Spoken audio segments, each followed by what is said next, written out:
देखो सबसे लाइक जो पिछले क्लास में पढ़े थे हम लोग कंडक्टर्स का प्रॉपर्टीज, एक बार 6 प्रॉपर्टीज देखे थे, एक बार मैं आपको गिना देता हूँ। ठीक है, पहला कंडक्टर का प्रॉपर्टी पहला कि आपका इलेक्ट्रोस्टैटिक फील्ड में, ठीक है, यानी कि when the charges are at rest, when the charges are in equilibrium, तो कंडक्टर के अंदर किसी भी पॉइंट पे नेट इलेक्ट्रिक फील्ड जो होता है वो जीरो होता है। पहला पॉइंट था। दूसरा पॉइंट, जो भी आप कंडक्टर को एक्सेस चार्ज देते हो तो वो स्टैटिक कंडीशन में जो है वो एक्सेस चार्ज कहाँ रहता है, उसके सरफेस पे। तीसरा condition, electric field is always perpendicular to the surface of conductor, ये तीसरा था। चौथा क्या था? चौथा क्या था भाई, बताओ आप लोग। क्या था फोर्थ वन? हाँ, अच्छा, इक्विपोटेंशियल होता है। नहीं, वो इक्विपोटेंशियल तो फिफ्थ पॉइंट था। ठीक है, कैविटी के इनसाइड इलेक्ट्रिक फील्ड जीरो है। हाँ, कैविटी, वो कैविटी प्रॉब्लम, कंडक्टर के अंदर अगर कोई कैविटी है, ठीक है, तो कंडक्टर के अंदर अगर कोई कैविटी है और कैविटी में अगर कोई चार्ज नहीं रखा है तो कैविटी के अंदर भी इलेक्ट्रिक फील्ड जीरो होगा। अच्छा, प्रॉपर्टी था, एक प्रॉपर्टी था आपका कि कंडक्टर का जो पूरा सरफेस होता है वो इक्विपोटेंशियल होता है और पोटेंशियल का वैल्यू कंडक्टर के अंदर सारे पॉइंट्स पे सेम होता है और उतना ही होता है जितना सरफेस पे होता है। तो ये था पांचवा प्रॉपर्टी, इक्विपोटेंशियल वाला। और सिक्स प्रॉपर्टी जो था वो था आपका R into sigma equal to constant. तो सिक्स प्रॉपर्टी जो था वो था R into sigma equal to constant. ठीक है, तो जहाँ पे शार्प बेंडिंग होगा आर कम होगा, वहां पे सिग्मा ज्यादा होगा। जहाँ पे फ्लैट होगा थोड़ा आर ज्यादा होगा, वहां पे सिग्मा कम होगा। उसके बाद फिर हम लोग शिल्डिंग पढ़े थे। शिल्डिंग में दो पार्ट होता है, दो मतलब होता है एक ही चीज है, उसको आप दो पार्ट में देख सकते हो। लाइक क्या होता है कि अंदर में कैविटी, कंडक्टर के अंदर अगर कोई कैविटी है तो कैविटी के अंदर जो भी चेंजेस हो रहे हैं, ठीक है, उसका इफेक्ट बाहर में नहीं दिखता है। तो ये हम लोग इस पे क्वेश्चन भी पिछले क्लास में किए थे। ठीक है, और दूसरा पार्ट जो है वो आप ये कह सकते हो कि आपका कंडक्टर के बाहर जो कुछ भी हो रहा है उसका इफेक्ट कंडक्टर के अंदर जो कैविटी है उसमें नहीं दिखेगा। ठीक है, तो ये दो पार्ट समझ सकते हो आप। पिछले क्लास में जो हम लोग पढ़े थे तो उसमें हम लोगों ने इस पे देखा था मेनली कि कंडक्टर के अंदर जो कैविटी है उसके अंदर जो चेंजेस हो रहे हैं तो उसका इफेक्ट बाहर में नहीं दिखता है। ठीक है, उस पर क्वेश्चन भी किए थे। ठीक है, जैसे देखा था कि कंडक्टर के अंदर जो कैविटी है उसमें मान लो चार्ज रखा है, तो चार्ज रखा है, अब चार्ज को अगर इधर उधर मूव कराओ तो क्या होता है, इनर सरफेस पे, ठीक है, कंडक्टर का वो इनर सरफेस मतलब कैविटी वाला जो सरफेस है तो उस पे वैलेंस इलेक्ट्रॉन्स रिडिस्ट्रीब्यूट हो जाते हैं और वो हमेशा इस तरीके से रिडिस्ट्रीब्यूट होते हैं कि किसी भी आउटसाइड पॉइंट के लिए कैविटी के जो चार्जेस हैं उनकी वजह से जो इफेक्ट है किसी भी आउटसाइड पॉइंट पे उसको वो कैंसिल कर सके। कौन कैंसिल कर सके? कंडक्टर के अंदर जो कैविटी है उसके इनर सरफेस पे जो चार्जेस है।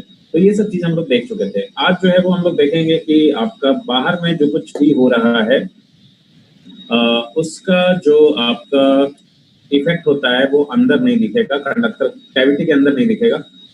इसका ये एग्जांपल है छोटा सा, वो लाइटनिंग गाड़ी पे गिर जाएगा तो क्या होगा, इसके डिस्कशन पे हम लोग आएंगे बाद में। ठीक है, लेकिन पहले इसको अच्छे से एग्जांपल से, सिंपल एग्जांपल से समझ लेते हैं, फिर ये वाले लाइटनिंग वाले एग्जांपल पे आएंगे। ठीक है, जैसे देखो एक सिंपल एग्जांपल से समझते हैं हम लोग। पहला एग्जांपल जो है, ठीक है, ये है आपका एक हॉलो कंडक्टर और इसका इनर रेडियस है R1, आउटर रेडियस है R2।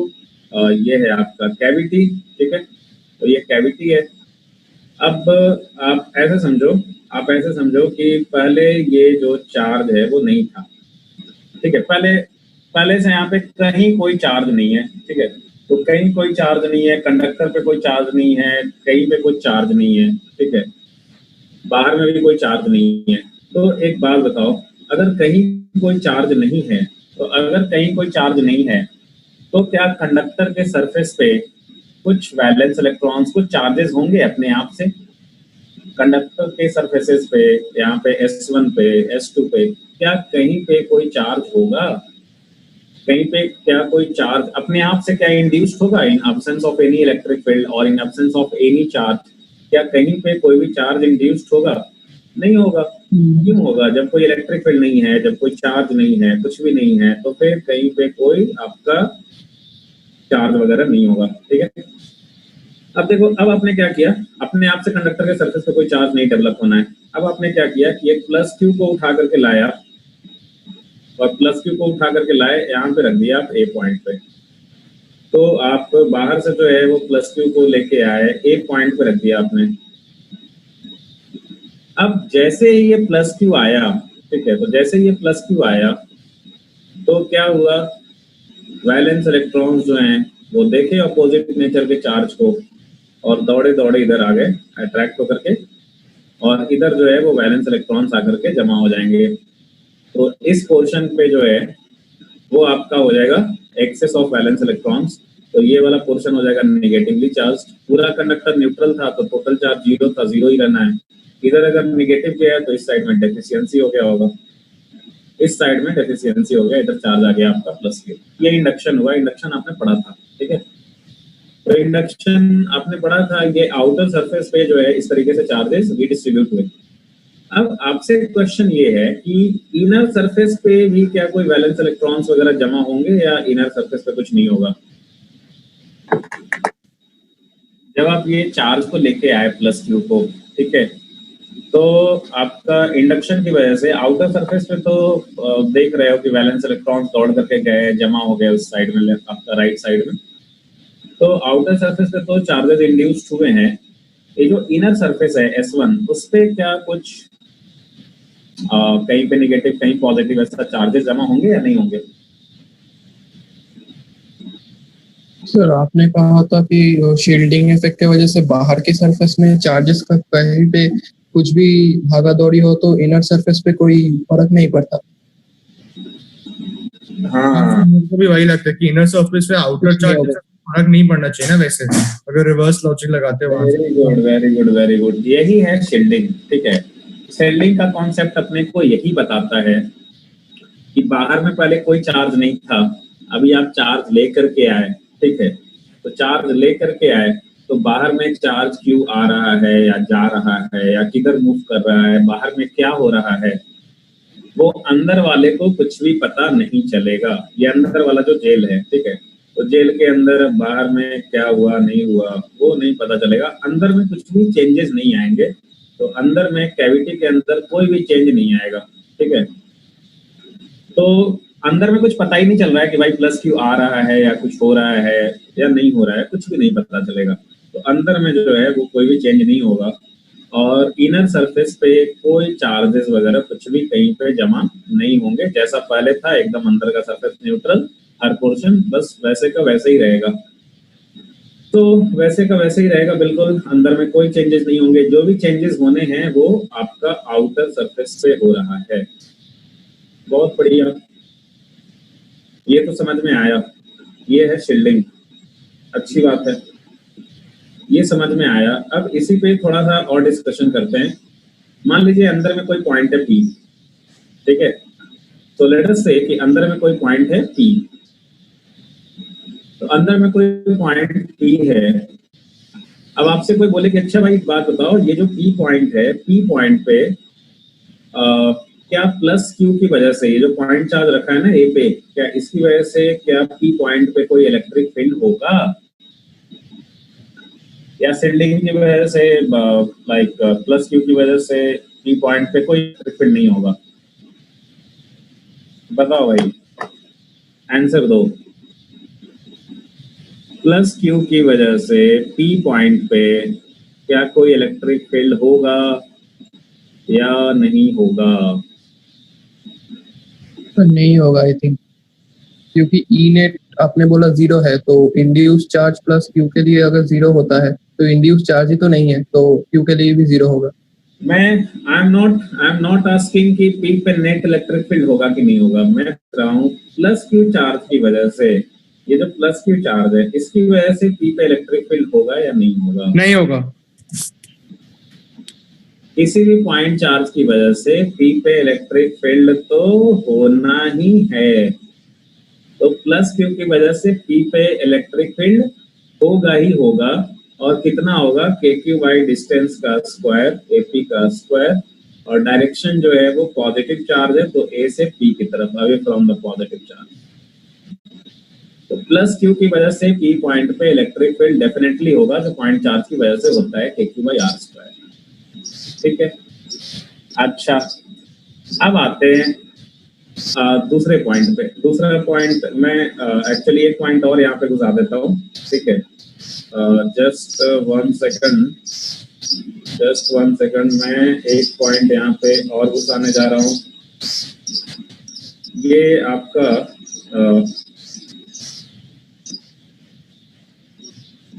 हाँ, अगर मैं कहूँ कि P पॉइंट पे क्या कुछ नेट इलेक्ट्रिक फील्ड होगा, net electric field at point P, net electric field at point P, ये क्या होगा? तो देखो, net electric field at point P की अगर हम बात करें तो इसके लिए हम स्टार्टिंग के डिस्कशन पे आते हैं। ठीक है, स्टार्टिंग के डिस्कशन पे आते हैं। जब ये Q चार्ज नहीं था यहाँ पे, जब ये प्लस Q चार्ज यहाँ पे नहीं था, तो जब ये चार्ज नहीं था तो ये S2 पे भी कोई चार्जेस नहीं थे, कंडक्टर पूरा न्यूट्रल, कोई चार्ज नहीं, कहीं कोई इलेक्ट्रिक फील्ड नहीं, तो सब न्यूट्रल, कोई चार्ज नहीं, कुछ भी नहीं, तो अंदर में डेफिनेटली इलेक्ट्रिक फील्ड कितना था, 0। तो अंदर में इलेक्ट्रिक फील्ड था 0। बहुत बढ़िया भाई। अब आप लेके आ गए प्लस Q चार्ज को, तो आप प्लस Q चार्ज को लेके आ गए, प्लस Q चार्ज को लेके आए तो इंडक्शन हुआ इधर, तो प्लस Q चार्ज को लेके आए तो यहाँ पे इंडक्शन हुआ, आउटर सरफेस पे S2 पे ये चार्जेस डेवलप हुए। अंदर वाले को कुछ भी पता नहीं चला, अंदर वाले पे कुछ भी फर्क नहीं पड़ा, तो अंदर वाले पे कुछ भी फर्क नहीं पड़ा मतलब नेट कुछ फर्क नहीं पड़ा, तो अंदर में इलेक्ट्रिक फील्ड 0 था, अंदर में ये इलेक्ट्रिक फील्ड जो है वो 0 ही रहेगा। तो आप प्लस Q चार्ज को लेके आए, उसके बाद भी अंदर में किसी भी पॉइंट पे जो नेट इलेक्ट्रिक फील्ड होगा वो 0 का 0 ही रहेगा, अंदर पे कुछ फर्क नहीं पड़ रहा है। तो net electric field at point P जो होगा, net electric field at point P ये 0 होगा। तो net electric field at point P ये 0 होगा, अंदर में कुछ नहीं पता चल रहा है। इसका मतलब ये नहीं है कि प्लस Q का वहां पे प्लस Q की वजह से इलेक्ट्रिक फील्ड नहीं होगा, नेट इलेक्ट्रिक फील्ड पहले भी 0 था, अभी भी 0 रहेगा। अच्छा, अगर हम कहें कि अच्छा एक सेकंड, और ये इंड्यूस चार्जेस दिखा देता हूं मैं, जो इधर चार्जेस इंड्यूस्ड हुए थे like minus Q plus Q। अच्छा, अगर मैं कहूं कि अच्छा भाई, अच्छा एक बात बताओ, ये जो नेट इलेक्ट्रिक फील्ड है P पॉइंट पे, वो किसकी वजह से है? वो आपका होगा electric field at point P due to charge, point charge plus Q kept at point A। तो नेट इलेक्ट्रिक फील्ड जो होगा वो इसकी वजह से होगा, और प्लस यहाँ पे P पॉइंट पे जो इलेक्ट्रिक फील्ड होगा और किसकी वजह से होगा, ये होगा electric field due to charges induced at the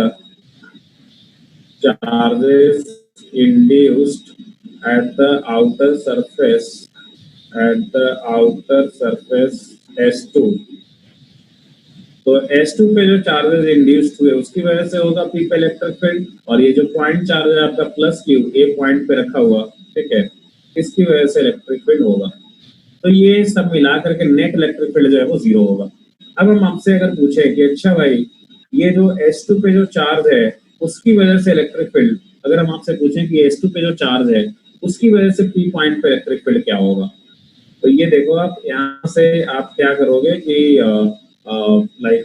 इसमें आप E due to plus Q को लेफ्ट साइड में लेते जाओ तो क्या हो जाएगा, electric field due to charges induced at the outer surface S2 will be equal to negative of electric field due to plus Q।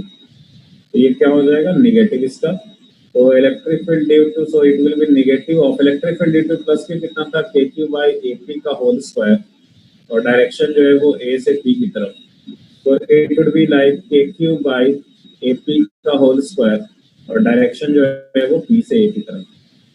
तो ये आउटर सरफेस पे जो इंड्यूस चार्जेस है ना आपका S2, आउटर सरफेस S2 पे जो induce charges हैं उनकी वजह से जो इलेक्ट्रिक फील्ड हुआ उसने एग्जैक्टली कैंसिल कर दिया प्लस क्यू की वजह से पी पॉइंट पे जो इलेक्ट्रिक फील्ड था उसको।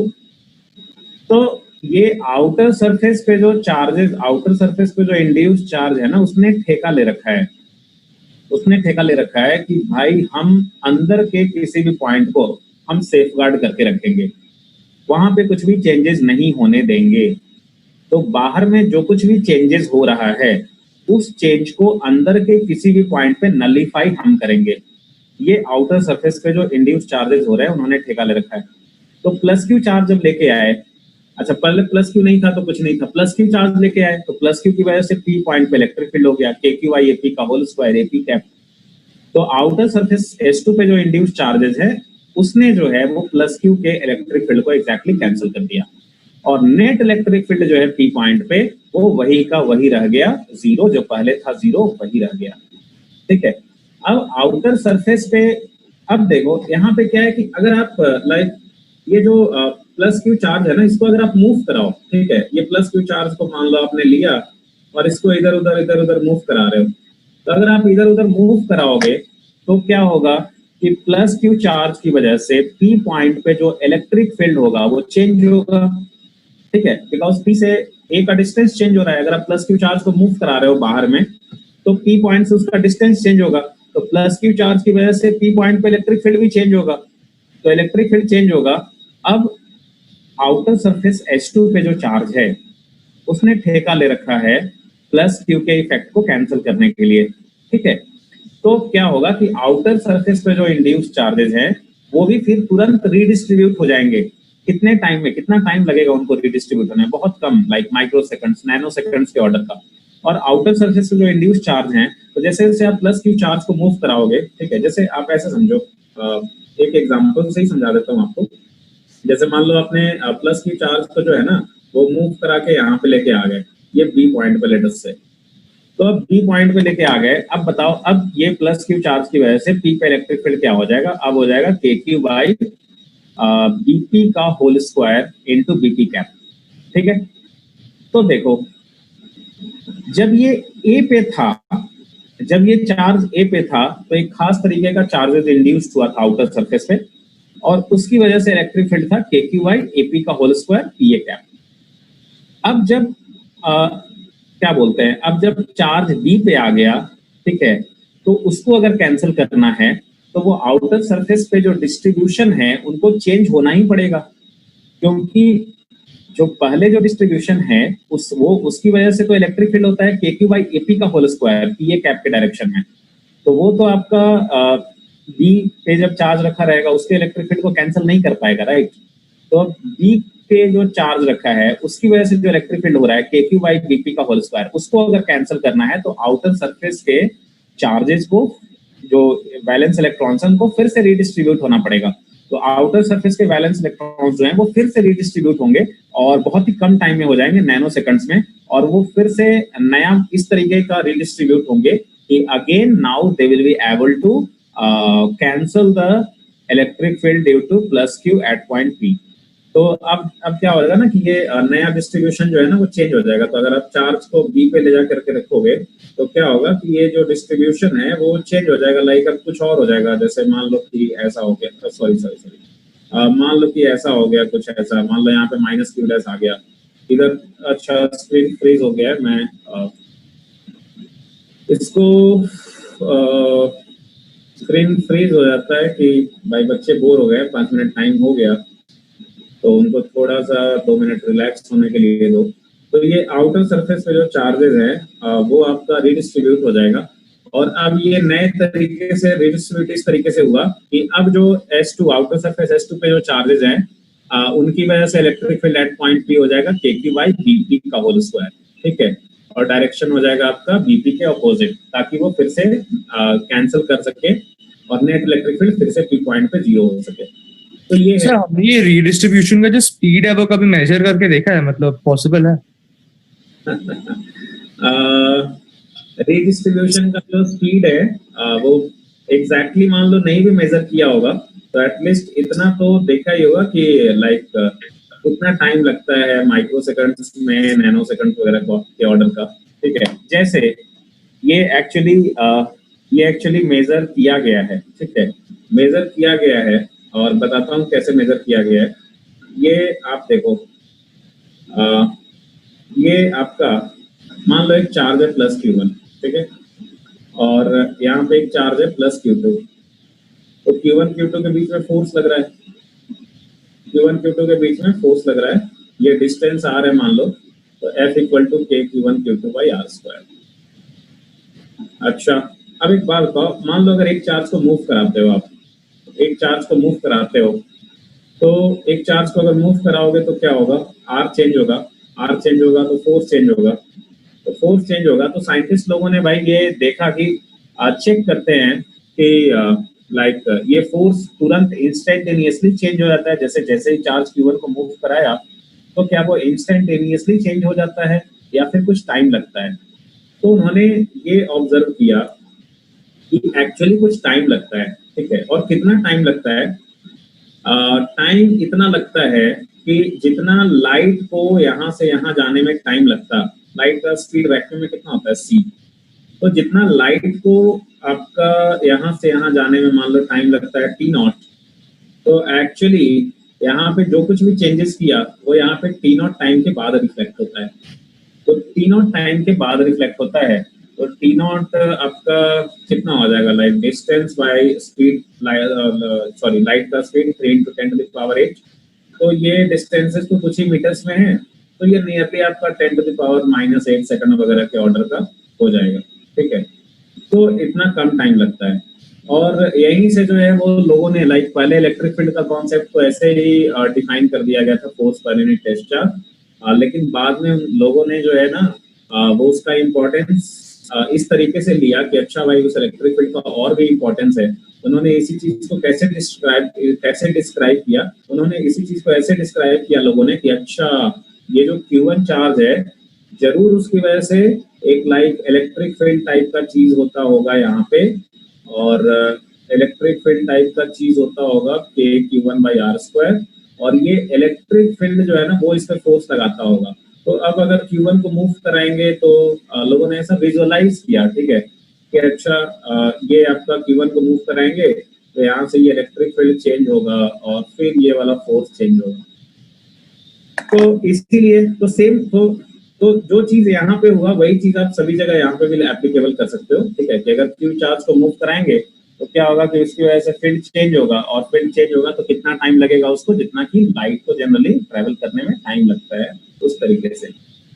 तो ये नेट इलेक्ट्रिक फील्ड हो गया, ठीक है। तो आई थिंक हाँ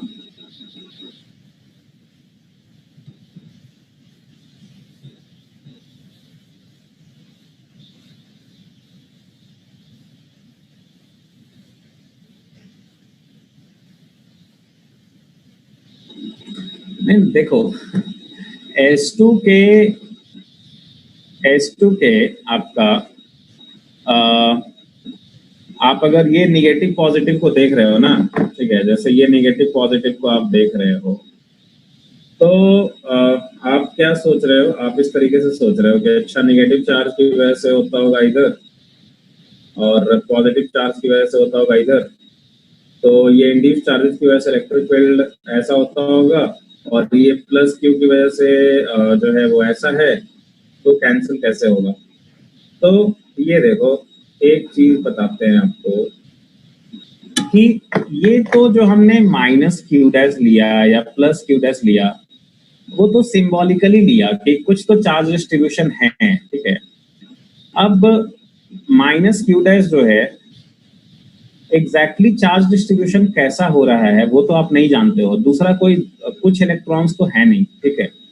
तो बहुत ज्यादा वैलेंस इलेक्ट्रॉन्स होते हैं, कितना होते हैं, लाइक जो बताया था आपको 10⁻23 के ऑर्डर का, तो 10⁻23 कितना है सोचो, तो बहुत ज्यादा वैलेंस इलेक्ट्रॉन्स हैं, सी ऑफ इलेक्ट्रॉन्स हैं, ठीक है। तो ये तो हमने सिंबॉलिकली -Q' +Q' ऐसा ये किया, ऐसा जरूरी नहीं है कि एग्जैक्टली ऐसा ही चार्ज डिस्ट्रीब्यूशन होगा। चार्ज डिस्ट्रीब्यूशन जो है वो कैसा होगा, वो सिर्फ उसका एक ही चीज है, लाइक उसका एक ही ये है कि नेट इलेक्ट्रिक फील्ड उसको कैंसिल करना है P पॉइंट पे, ठीक है। तो अगर +Q की वजह से इलेक्ट्रिक फील्ड अगर P पे ऐसे आ रहा है, तो ये आपका जो नेट इलेक्ट्रिक फील्ड होगा आपका जो आउटर सरफेस की वजह से जो इलेक्ट्रिक फील्ड होगा उसका काम है इसको कैंसिल करना। तो इसको कैंसिल करने के लिए उसको जैसा भी डिस्ट्रीब्यूशन होना पड़ेगा वैसा वो होगा। ये हमने ऐसा minus Q dash plus Q dash तो ऐसे ही थोड़ा आपको सिंबॉलिकली दिखा दिया कि कुछ तो चार्जेस इंड्यूस हो रहे हैं आउटर सरफेस पे, ठीक है। एग्जैक्टली आउटर सरफेस पे कैसा इंड्यूस चार्ज होगा वो हम लोग नहीं कह सकते हैं, उसके बारे में हम लोग कुछ नहीं बता सकते हैं क्योंकि बहुत ज्यादा इलेक्ट्रॉन्स हैं और सी ऑफ इलेक्ट्रॉन्स हैं। पर हम इतना ही जरूर कह सकते हैं कि प्लस क्यू की वजह से जो इलेक्ट्रिक फील्ड पी पॉइंट पे होगा उसको आउटर सरफेस का इलेक्ट्रॉन्स कैंसिल कर देगा। लास्ट पॉइंट, S1 की वजह से क्या होगा पी पे इलेक्ट्रिक फील्ड? S1 पे जो S1 पे तो कोई चार्ज ही नहीं है, S1 पे तो कोई चार्ज ही नहीं है तो उसकी वजह से पी पे इलेक्ट्रिक फील्ड क्या होगा? कुछ नहीं होगा, जीरो होगा। तो ये हो गया। तो यहाँ पे क्या सीखे आप? यहाँ पे ये सीखे कि बाहर में जो कुछ भी चेंजेस हो रहा है उसको अंदर के किसी भी पॉइंट पे नलीफाई करने के लिए, कैंसिल करने के लिए कौन रिस्पॉन्सिबल है? आउटर सरफेस पे चार्जेस का रीडिस्ट्रीब्यूट होना, वैलेंस इलेक्ट्रॉन्स का रीडिस्ट्रीब्यूट होना, वो रिस्पॉन्सिबल है। तो ये था आपका शील्डिंग वाला दूसरा पार्ट। एक और एग्जांपल देखो।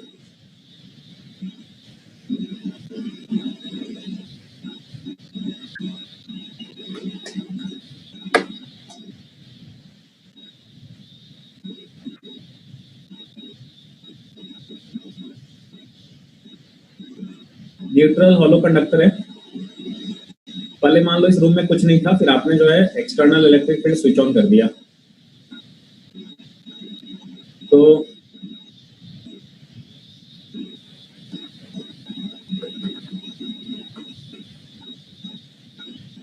चार्ज डिस्ट्रीब्यूशन के बारे में तो आप कुछ बोल नहीं सकते हो, ठीक है। इनफैक्ट मुझे ऐसा बोलना चाहिए था, you can not tell anything about charge distribution. In fact मुझे ऐसा बोलना चाहिए था कि इलेक्ट्रिक फील्ड लाइंस जो हैं वो कैसे होंगे। लाइक मान लो इस रूम में आपने uniform electric field switch on किया, तो यूनिफॉर्म इलेक्ट्रिक फील्ड अगर आपने इस रूम में स्विच ऑन किया तो ये जो फील्ड लाइंस हैं वो उनका पैटर्न कैसा हो जाएगा फिर, ठीक है।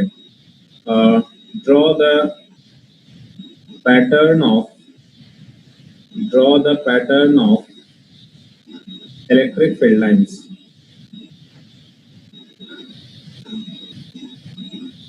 Draw the pattern of electric field lines.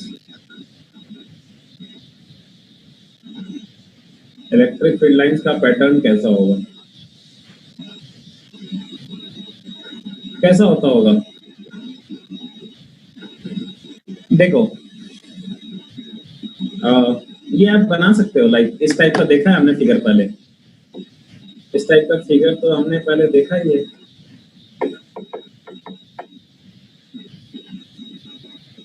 देखो ये जो आपने वो वैसा क्वेश्चन नहीं है जो आप वो IIT वाला वही कराए थे, काइंड ऑफ। हाँ, उसी टाइप का है। और एक्चुअली तुम लोगों को एक फिगर पहले भी दिखाए हैं, मिलता जुलता वैसा ही है बिल्कुल। क्या होगा कि देखो आपका चार्ज, ये जो इलेक्ट्रिक फील्ड है ना, इलेक्ट्रिक फील्ड की वजह से आपका फोर्स, चार्ज पे फोर्स लगेगा कितना, Q into E। तो वैलेंस इलेक्ट्रॉन्स जो हैं वो उन पे तो चार्ज है निगेटिव, तो उन पे फोर्स लगेगा किधर? इलेक्ट्रिक फील्ड के अपोजिट डायरेक्शन में। तो वैलेंस इलेक्ट्रॉन्स पे फोर्स लगेगा इलेक्ट्रिक फील्ड के अपोजिट डायरेक्शन में। तो वैलेंस इलेक्ट्रॉन्स जो होंगे वो क्या होंगे? वैलेंस इलेक्ट्रॉन्स आकर के और इस साइड में कुछ जमा होगा। ये सिंबॉलिकल है, ठीक है। तो इस साइड में कुछ जमा होगा, तो इधर जो है वो एक्सेस ऑफ वैलेंस इलेक्ट्रॉन्स हो गए, तो इधर क्या हो जाएगा? डेफिशिएंसी हो जाएगा। तो ये डेफिशिएंसी हो गया, इधर मान लो माइनस Q, इधर प्लस Q, टोटल चार्ज वही 0, ठीक है। इनर सरफेस को कुछ नहीं पता चल रहा है कि बाहर में पहले कुछ नहीं था, आपने external electric field switch on कर दिया, ये सब अंदर में जो है उसको कुछ भी पता नहीं चलेगा। पहले इलेक्ट्रिक फील्ड आपने नहीं स्विच ऑन किया था इस रूम में तो कोई चार्ज नहीं था, अंदर में इलेक्ट्रिक फील्ड 0 था। अभी आपने इस रूम में uniform electric field switch on कर भी दिया, ये वाला स्विच ऑन कर भी दिया, तो भी आपका अंदर वाले को कुछ पता नहीं चलेगा। पहले वहां पे नेट इलेक्ट्रिक फील्ड 0 था, अभी भी हर एक पॉइंट पे नेट इलेक्ट्रिक फील्ड 0 ही रहेगा। तो नेट इलेक्ट्रिक फील्ड 0 ही रहेगा, तो ये कैविटी से कोई फील्ड लाइंस पास नहीं करेगा। दूसरी बात है कि कंडक्टर, आप जानते हो कि कंडक्टर के अंदर स्टैटिक सिचुएशन में हमेशा इलेक्ट्रिक फील्ड 0 होता है। तो कंडक्टर के अंदर इलेक्ट्रिक फील्ड 0 है तो कंडक्टर से भी कोई फील्ड लाइंस पास नहीं करेगा, ठीक है। नेक्स्ट चीज है कि ये जो निगेटिव चार्ज है, तो निगेटिव चार्ज में फील्ड लाइंस टर्मिनेट होते हैं। तो ये जो इलेक्ट्रिक फील्ड लाइंस है ना, वो यहाँ पे टर्मिनेट हो जाएंगे, कुछ फील्ड लाइंस यहाँ पे टर्मिनेट हो जाएंगे, और पॉजिटिव चार्ज से ओरिजिनेट होता है, तो यहाँ से कुछ फील्ड लाइंस ओरिजिनेट होंगे। और electric field lines always meet the surface of conductor perpendicularly. तो ये फील्ड लाइंस जो है ना, वो कंडक्टर के सरफेस पे हमेशा परपेंडिकुलरली मीट करते हैं। तो ये परपेंडिकुलरली मीट करेंगे लाइक इस तरीके का। देखो आपने पहले डायग्राम में देखा था ऐसा, तो यहाँ पे इसी टाइप का डायग्राम बनेगा आपका कि ये जो इलेक्ट्रिक फील्ड लाइंस हैं, ये यहाँ पे आपका कंडक्टर के सरफेस पे परपेंडिकुलरली मीट कर रहे हैं। ये देखो आपका निगेटिव चार्ज पे टर्मिनेट हो रहे हैं, तो निगेटिव चार्ज पे टर्मिनेट हो रहे हैं, ठीक है। ये जो इधर माइनस क्यू था उस पे टर्मिनेट हो रहे हैं कुछ फील्ड लाइंस। इधर इलेक्ट्रिक फील्ड 0 है, तो इधर कोई फील्ड लाइंस नहीं, कंडक्टर के अंदर कोई फील्ड लाइंस नहीं, इधर फील्ड लाइंस नहीं जाएगा। और ये पॉजिटिव चार्ज से नए फील्ड लाइंस ओरिजिनेट हो रहे हैं, सरफेस पे हमेशा परपेंडिकुलरली मीट करेंगे। और ये आपका, तो ये जो चेंजेस हुआ, ये चेंजेस जो हुआ इलेक्ट्रिक फील्ड लाइंस वाले कांस्टेंट था, पहले यूनिफॉर्म था, ठीक है, डेंसिटी कांस्टेंट था, पैरेलल था, ठीक है। ये जो चेंजेस हुआ फील्ड लाइंस में, ये क्यों हुआ? आउटर सरफेस पे जो चार्जेस इंड्यूस्ड हुए उसकी वजह से, तो उसकी वजह से आसपास के रीजन में इलेक्ट्रिक फील्ड बदला और ये फील्ड लाइंस को चेंज होना पड़ा। और जितना दूर आप जाओगे फील्ड लाइन से, तो उतना ही वो इफेक्ट कम दिखेगा, ठीक है, उतना ही वो चेंजेस कम दिखेगा। तो इसी टाइप का एक फिगर हमने पहले किया था, इसमें जो है इलेक्ट्रिक फील्ड इस डायरेक्शन में था, कांस्टेंट इलेक्ट्रिक फील्ड सिंपल किया था आपने, और कंडक्टर जो है वो स्फीयर नहीं था, इस टाइप का था। तो इस टाइप का था, तो इलेक्ट्रिक फील्ड का, एक सेकंड, इलेक्ट्रिक फील्ड का डायरेक्शन इधर है, तो वैलेंस इलेक्ट्रॉन से फोर्स लगा अपोजिट डायरेक्शन में, तो ये माइनस क्यू इधर आ गया, ठीक है। तो इधर वाला पोर्शन आपका नेगेटिवली चार्ज हो गया, इधर वाला पोर्शन जो है वो आपका पॉजिटिवली चार्ज हो गया। और अंदर में कोई फील्ड लाइंस है नहीं, इधर आपका कंडक्टर के सरफेस पे हर जगह ये परपेंडिकुलरली मीट कर रहा है, कंडक्टर के सरफेस पे हर जगह परपेंडिकुलरली मीट कर रहा है। और ये आपका जो है जैसे जैसे आप कंडक्टर से दूर जा रहे हो, तो ये जो फील्ड लाइंस है वो फिर ऑलमोस्ट स्ट्रेट होता जा रहा है, तो कंडक्टर का इफेक्ट दूर जाने पे कम होता दिख रहा है। तो वही चीज है, सेम टाइप का फिगर है। हाँ बताइए सर, आपने इंड्यूस्ड चार्ज का डिस्ट्रीब्यूशन कैसे किया, वापस एक्सप्लेन करेंगे? इंड्यूस्ड चार्जेस का देखो, इंड्यूस्ड चार्जेस देखो, कंडक्टर में कौन फ्री होता है मूव करने के लिए? Valence electrons. हाँ सर। वैलेंस इलेक्ट्रॉन्स, अच्छा, वैलेंस इलेक्ट्रॉन्स पे कितना फोर्स लगेगा इलेक्ट्रिक फील्ड की वजह से? माइनस ई इंटू ई। यहाँ पे वैलेंस इलेक्ट्रॉन पे जो फोर्स है उसका डायरेक्शन क्या हुआ? Opposite to electric field. हाँ सर। वैलेंस इलेक्ट्रॉन्स किधर मूव करेगा? Opposite to electric field. तो जब इलेक्ट्रिक फील्ड इधर है, तो वैलेंस इलेक्ट्रॉन्स इधर मूव करके गया और लेफ्ट साइड में जमा हुआ, समझे? हाँ, तो लेफ्ट साइड में ये एक्सेस ऑफ वैलेंस इलेक्ट्रॉन्स हो गया, तो नेगेटिवली चार्ज हो गया। और लेफ्ट साइड में एक्सेस ऑफ वैलेंस इलेक्ट्रॉन्स हो गया, तो राइट साइड में डेफिशिएंसी हो गया, तो राइट साइड में प्लस क्यू हो गया। इस वाले फिगर में क्या था? इस वाले फिगर में इलेक्ट्रिक फील्ड इधर है, तो इलेक्ट्रिक फील्ड इधर है, तो वैलेंस इलेक्ट्रॉन्स पे किधर फोर्स लगेगा? अपोजिट डायरेक्शन में। तो वैलेंस इलेक्ट्रॉन्स किधर जमा हुए? इस साइड जाके, यानी कि राइट साइड में। तो इसमें जो वैलेंस इलेक्ट्रॉन्स जमा हुए हैं वो राइट साइड में हुए हैं, तो इसमें वैलेंस इलेक्ट्रॉन्स राइट साइड, मतलब इलेक्ट्रिक फील्ड के अपोजिट डायरेक्शन में वैलेंस इलेक्ट्रॉन्स जमा होंगे, इलेक्ट्रिक फील्ड के अपोजिट डायरेक्शन में। तो इस साइड में एक्सेस ऑफ वैलेंस इलेक्ट्रॉन्स हो गया, तो ये नेगेटिवली चार्ज हो गया, और ये आपका इधर जो है वो डेफिशिएंसी हो गया, तो ये पॉजिटिवली चार्ज हो गया। ठीक है सर, समझे?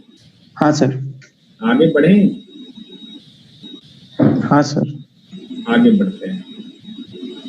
तो अब हम लोग जो है वो पोटेंशियल लिखने का काम करते हैं, पोटेंशियल लिखना सीखते हैं।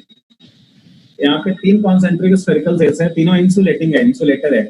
तो इंसुलेटर है, इंसुलेटर इसलिए बोल दिया गया है ताकि आप ये मत सोचो कि चार्जेस का रिडिस्ट्रीब्यूशन होगा, क्योंकि इंसुलेटर में तो वैलेंस इलेक्ट्रॉन्स मूव करते नहीं है, तो यहाँ पे चार्जेस का रिडिस्ट्रीब्यूशन नहीं होता है। जो सामने दिया है आपको उसी के लिए काम करना है। ये बहुत सारे पॉइंट्स दिए हुए हैं, A B D P N G S, इन सब पॉइंट्स से आपको पोटेंशियल लिखना है। और आपका डिस्टेंसेस दिया हुआ है, लाइक ए का डिस्टेंस है सेंटर से आर ए, बी का डिस्टेंस है, डी का डिस्टेंस है सेंटर से आर डी, एन का डिस्टेंस है आर एन, एस का डिस्टेंस है आर एस, ऐसे करके सारे डिस्टेंसेस आपको मालूम है। तो लिखिए पोटेंशियल।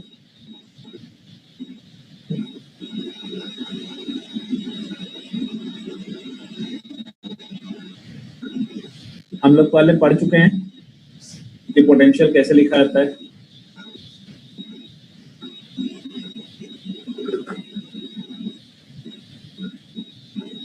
तो देखिए जैसे कुछ एग्जांपल से आपको समझाता हूँ।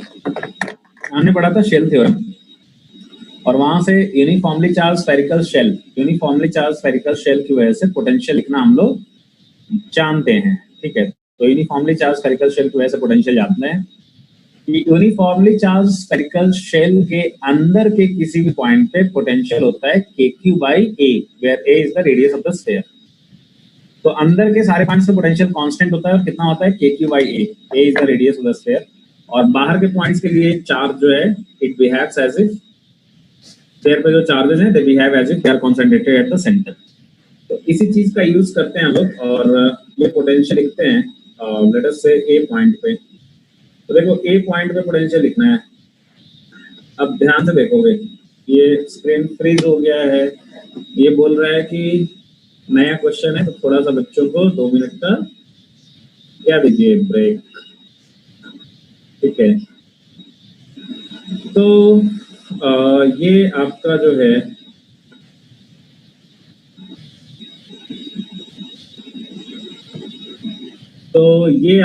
है देखो ए पॉइंट का पोटेंशियल लिखना है। तो यहाँ पे 3 सेल्स हैं, है ना, 3 स्फेयर्स हैं, तीनों की वजह से एक एक करके लिखता हूँ, ठीक है। तो सबसे बाहर में जो -6 माइक्रो कूलम है, तो ए पॉइंट जो है वो उसके अंदर है, -6 माइक्रो कूलम के अंदर है। तो -6 माइक्रो कूलम की वजह से ए पे पोटेंशियल कितना होगा, ये होगा k इंटू, एक काम करता हूँ, स्पेस अपने को काफी चाहिए तो ये थोड़ा ठीक है। तो ए पॉइंट पोटेंशियल होगा -6 की वजह से, एक काम करता हूँ इधर इसको ना हटा देते हैं, लाइक इधर लिखना ठीक रहेगा, सब कुछ दिख रहा है इस साइड में। Just 1 second.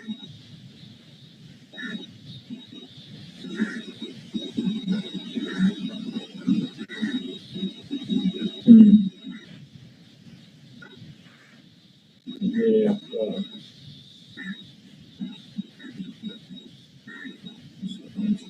चलो ठीक है, तो इस साइड में लिखते हैं। तो देखो ए पे पोटेंशियल लिखना है अपने को, ठीक है। आ जाओ, ए पे पोटेंशियल लिखना है।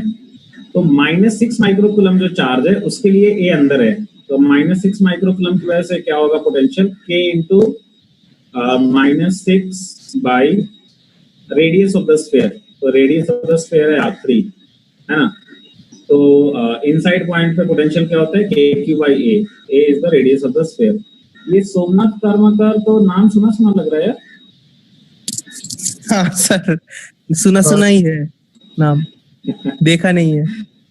तो -6 इंटू 10 टू द पावर, ठीक है। तो k into -6 micro coulomb by inside point है, तो इनसाइड पॉइंट है तो नीचे में क्या आ जाएगा, रेडियस ऑफ द स्फीयर, ठीक है। अगला आते हैं -5 माइक्रो कूलम की वजह से। तो -5 माइक्रो कूलम जो चार्ज है ना, ए पॉइंट उसके भी अंदर ही है, तो उसकी वजह से भी वही वाला फॉर्मूला लगेगा, k into -5 into 10 to the power -6 by -5 micro coulomb जो है वो S2 पे है ना, H2 का रेडियस कितना है, R2, तो ये radius of the sphere R2 आ जाएगा। और एक काम करता हूँ ये थोड़ा पास में लिखना पड़ेगा, पास, हाँ। और ये जो 2 माइक्रो कूलम है, ये पॉइंट जो है ना वो उसके, अरे यार ये 2 माइक्रो कूलम जो है ए पॉइंट उसके भी अंदर ही है, तो ये डिवाइडेड बाय आ जाएगा, उसकी वजह से नीचे में रेडियस आ जाएगा, रेडियस ऑफ स्फीयर कौन सा, S1, जिसपे 2 माइक्रो कूलम है तो उसका रेडियस है R1। हो गया ए का पोटेंशियल, ठीक है। इसी टाइप से बी का पोटेंशियल आप लिख लोगे, डी का पोटेंशियल हम बता देते हैं। डी का पोटेंशियल जो है वो क्या लिखोगे आप, डी का पोटेंशियल एक एक करके वैसे ही लिखते हैं, -6 माइक्रो कूलम की वजह से। तो -6 माइक्रो कूलम के अंदर में है ये पॉइंट डी, तो सर एक छोटा सा डाउट है यहाँ पे, जो वी का पोटेंशियल आएगा वो तो ए के साथ सेम नहीं आएगा ऑलमोस्ट, लाइक, क्योंकि वो तो मतलब सारा रेडियस भी सेम आएगा, मैग्नीट्यूड और चार्ज भी तो सेम ही आएगा सबके लिए। सेम ही आएगा, इसीलिए तो छोड़ दिया। सर ने वही तो लिखने के लिए बोला। वो अच्छा, इसीलिए तो आपको दिखने के लिए बोला, क्योंकि उसका ए के सेम ही, ए के बराबर ही आएगा, थोड़ा आपका भी प्रैक्टिस हो जाएगा। ठीक है, तो चलो ठीक है, बोल ही दियो तो लिख देता हूँ यहाँ पे। ठीक है, लाइक आपके लिए हो गया कि hence prove that V equal to V है। चलो डी पे जो है -6 माइक्रोकूलम की वजह से क्या हो जाएगा, के इंटू -6 इंटू दिस बाई -6 के अंदर है डी पॉइंट, तो रेडियस ऑफ द स्फीयर जिसपे -6 है यानी कि R3। अच्छा, उसके बाद जो -5 माइक्रोकूलम है उसकी वजह से लिखता हूँ। ठीक है, तो -5 माइक्रोकूलम जो है -5 इंटू 10⁻⁻6 बाई -5 माइक्रोकूलम के भी अंदर है डी पॉइंट, है ना, उसके भी अंदर है, तो डिवाइड, तो उसकी वजह से जो पोटेंशियल आएगा -5 माइक्रोकूलम की वजह से हो जाएगा वो k into -5 into 10⁻⁻6 by radius of the sphere जिसपे -5 माइक्रोकूलम है यानी कि R2। और अगला जो है नेक्स्ट, हाँ ये थोड़ा सा अलग है, लाइक ये 2 माइक्रोकूलम वाला जो चार्ज है ना, ये 2 माइक्रोकूलम वाला जो चार्ज है, ठीक है, तो इसकी वजह से अगर आप लिखोगे डी पॉइंट पे, तो डी पॉइंट जो है ना ये S1 के बाहर है एक्चुअली, 2 माइक्रोकूलम वाला जो चार्ज है ना उसके बाहर है डी पॉइंट। वो तो डिस्टेंस तो 2 माइक्रोकूलम की वजह से अगर डी पे पोटेंशियल लिखेंगे तो आप क्या करेंगे कि 2 माइक्रोकूलम को कहाँ पे कॉन्सेंट्रेट करके रख देंगे, कहाँ पे कॉन्सेंट्रेट करके सी पे, सी सेंटर पे, है ना, सी पे, सेंटर।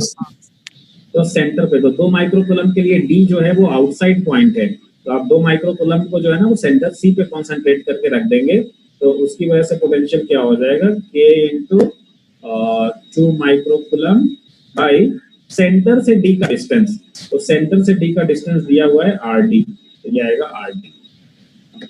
ठीक है, तो डी का हो गया। सिमिलरली आप पी का लिख लोगे, तो पी का आप लिखोगे खुद से। ठीक है, अच्छा पी का लिखोगे खुद से, एन का मैं लिख देता हूँ।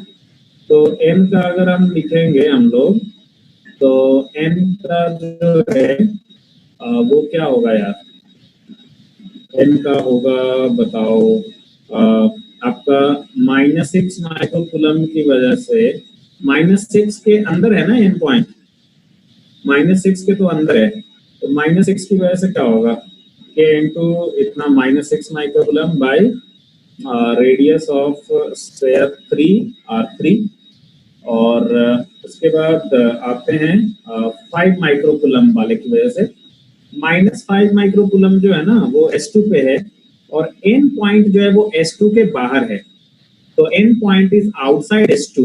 ठीक है, तो इसलिए जो S2 पे जो चार्ज है यानी -5 माइक्रोकूलम, वो कैसा बिहेव करेगा, as if it is concentrated at the center.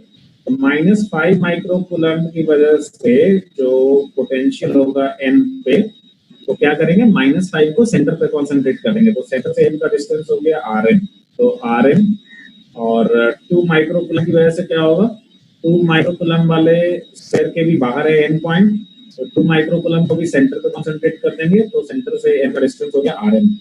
तो इस तरीके से हो जाएगा। सिमिलरली आप जी का खुद से लिखोगे, और एस का हम लिख देते हैं। ठीक है, तो एस का लिखेंगे तो क्या हो जाएगा, एस एक्चुअली सबके बाहर है, एस जो है वो सबके लिए आउटसाइड ही है, तो सारे चार्जेस जो हैं they will behave as if they are concentrated at the center of point S.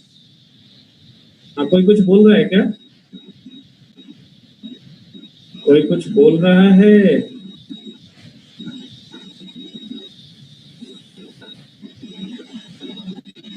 तो k इंटू क्या हो गया यार, -6 भी सेंटर पे कॉन्सेंट्रेट कर देंगे, तो और -5 भी सेंटर पे कॉन्सेंट्रेट हो जाएगा, और ये आपका जो 2 है वो भी सेंटर पे कॉन्सेंट्रेट हो जाएगा।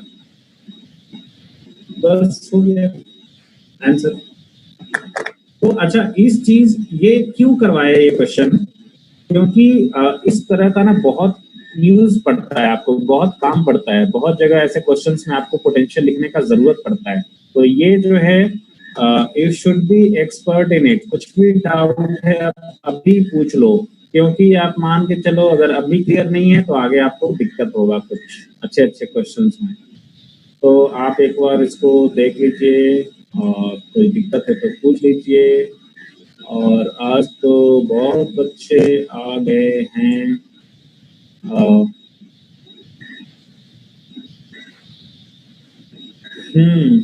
चलो बहुत बढ़िया। सोमनाथ सोमनाथ कारमकर, हेलो सोमनाथ, हाँ सर। कैसे हो? सर ठीक है। ये इतने दिनों के बाद कैसे दर्शन दिए अचानक से?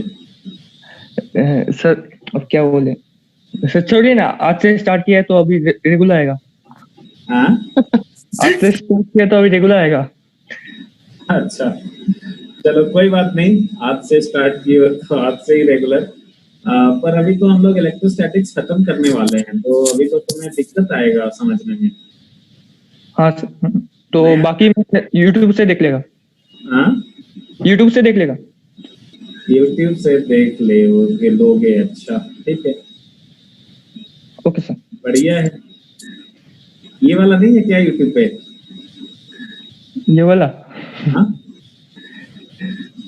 अच्छा चलो मैं तुम्हारा ज्यादा टॉर्चर नहीं करूंगा। चलो ओके सर। तो तुम हो? नहीं सर, मैं तो सारा दिन सोता हूँ। हाँ झूठ मत बोलो।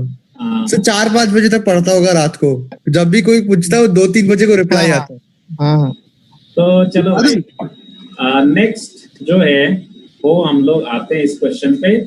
इस क्वेश्चन में जो तीनों जो सेल्स हैं दे आर मेटालिक। तो इस क्वेश्चन में all the 3 shells are metallic shells है। आपको बताना है, देखो 3 स्फेरिकल सेल्स हैं, S1 S2 S3। S1 पे टोटल चार्ज दे रखा है 2 माइक्रोकूलम, S2 पे टोटल चार्ज है -5 माइक्रोकूलम और S3 पे टोटल चार्ज है -6 माइक्रोकूलम। टोटल चार्ज में बोल रहा हूँ। आपको बताना है हर एक फेस पे कितना कितना चार्ज डिस्ट्रीब्यूशन होगा, कैसा कैसा चार्ज डिस्ट्रीब्यूशन होगा।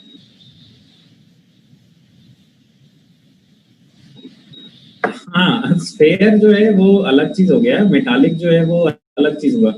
ठीक है, तो स्फेरिकल सेल्स मेटालिक भी हो सकता है, इंसुलेटिंग भी हो सकता है। मेटल का मतलब यहाँ पे valence electrons can easily move inside the body of the material। तो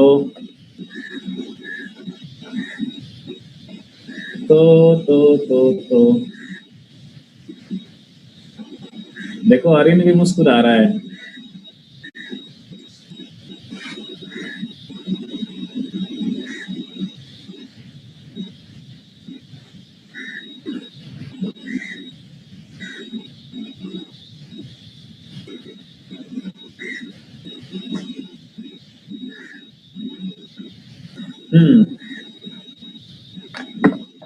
ओके तो कैसे करेंगे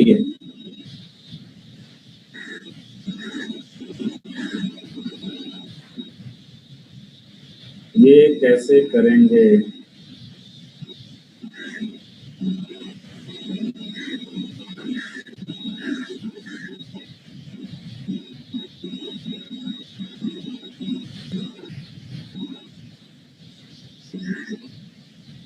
तो भाई देखो ये इसमें क्या वो मतलब जो अपने पहले जो कर रहे थे ना कि इंड्यूस चार्जेस वाला कॉन्सेप्ट वही लगेगा। हाँ देखो एक पहले ऐसा कुछ चीज बताया था आपको। ये मान लो कंडक्टर है, तो ये मान लीजिए कंडक्टर है और इसके कैविटी में चार्ज रखा है Q1। तो ये हम लोग गॉस लॉ से प्रूव किए थे कि इसके इनर सरफेस पे जो चार्ज आएगा वो इनर सरफेस पे जो चार्ज आएगा वो होगा कितना -Q1। क्यों?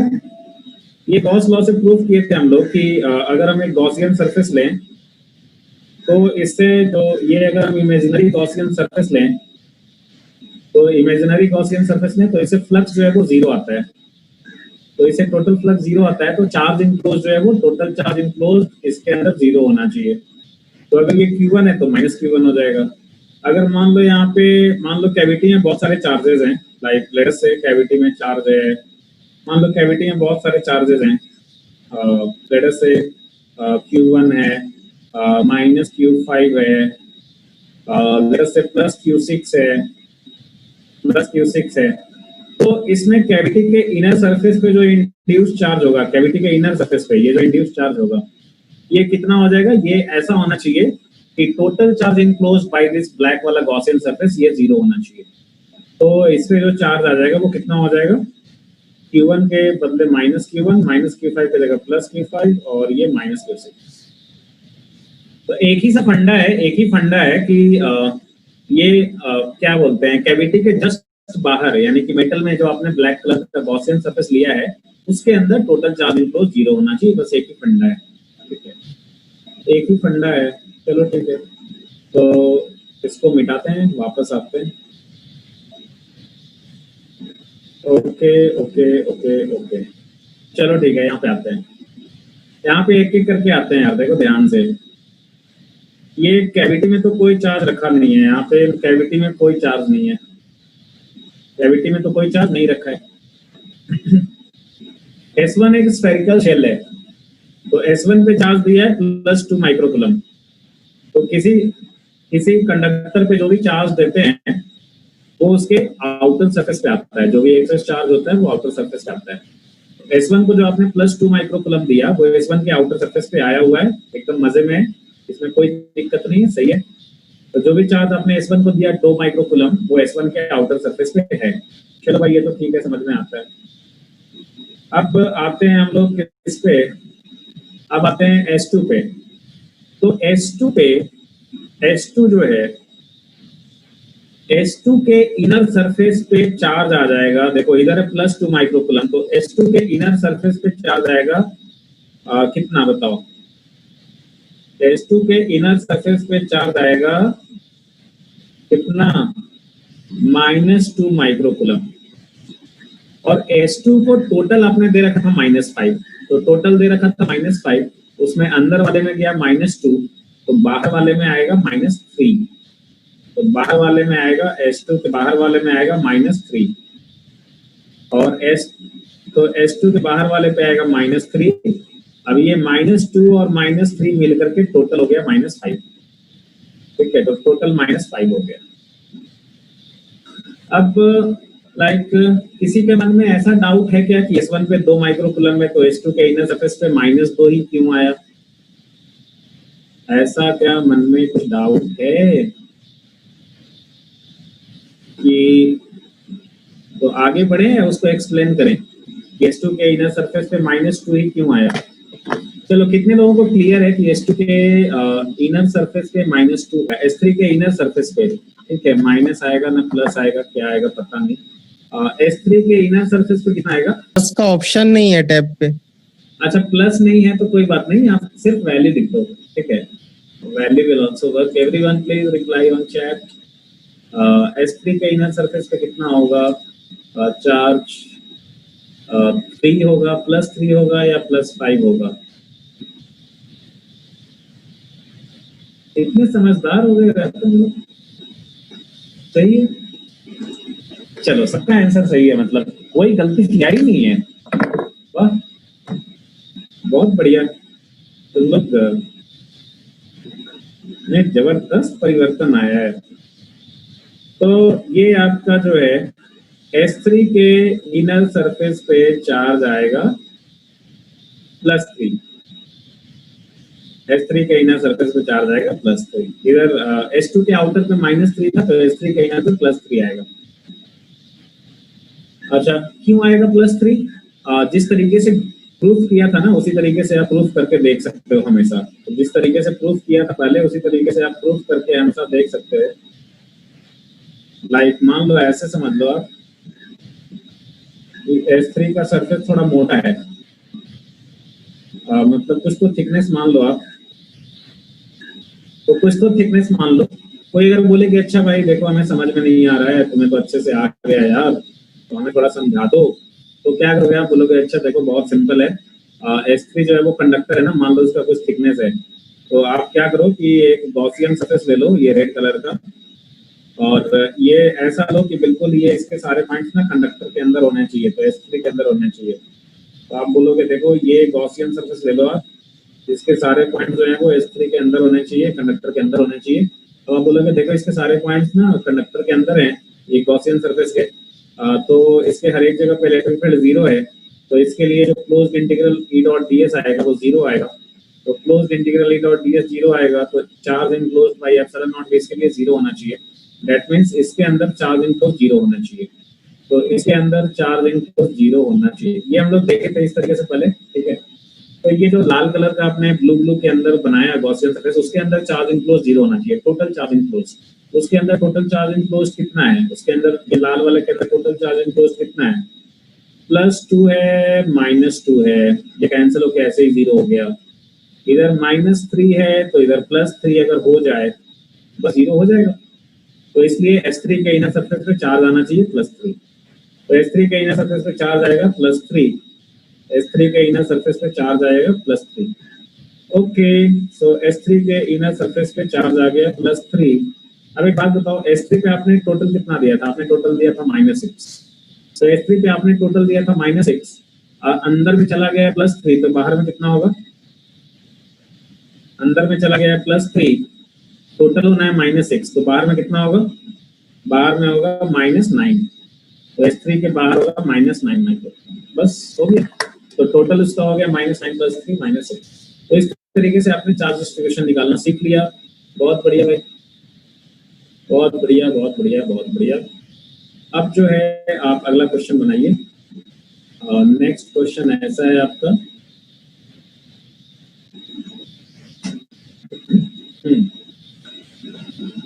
तो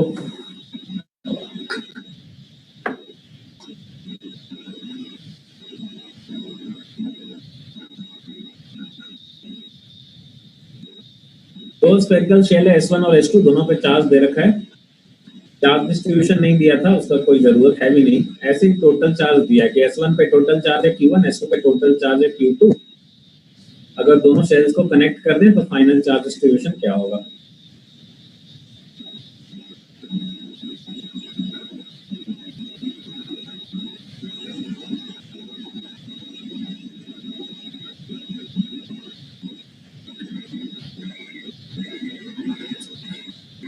तो चार्ज डिस्ट्रीब्यूशन मतलब पहले वाला सम मतलब पिछले वाला सम जैसे किया था, मतलब ईच सरफेस पर कैसा कैसा चार्ज। हाँ, ईच सरफेस पे हो गया। स्विच क्लोज करने के बाद, बहुत ही आसान क्वेश्चन है। चलो सब लोग बनाएंगे इसको।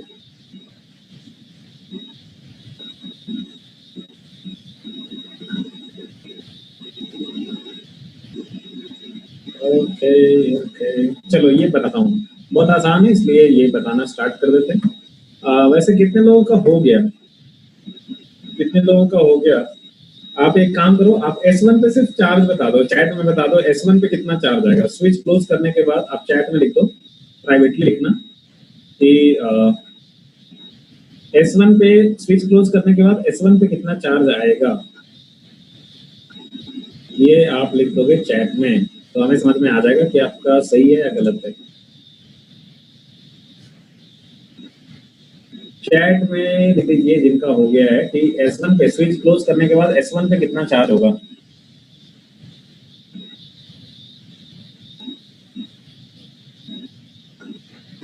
चलो अभी हाँ बहुत लोग खड़ा किए थे, अभी आंसर कोई नहीं दे रहे। वाई वाई वाई, देखो आते हैं हम लोग।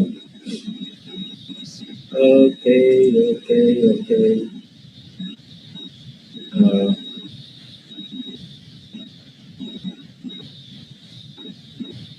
देखो ये स्विच क्लोज करने के बाद, स्विच क्लोज करने के बाद मान लीजिए S1 पे टोटल चार्ज आया Q डैश, ठीक है। स्विच क्लोज करने के बाद S1 पे मान लीजिए टोटल चार्ज कितना आया Q डैश। अगर स्विच क्लोज किया तो S1 और S2 के बीच में आपस में चार्ज फ्लो करेंगे, पर उनका जो टोटल चार्ज है सिस्टम का वो तो वही रहना है, क्योंकि कोई बाहर से तो और कुछ है नहीं, बाहर से तो कुछ आ नहीं रहा है। तो सिस्टम का टोटल चार्ज कितना था, Q1 प्लस Q2। तो सिस्टम का टोटल चार्ज इतना है, तो सिस्टम का टोटल चार्ज यही रहना है।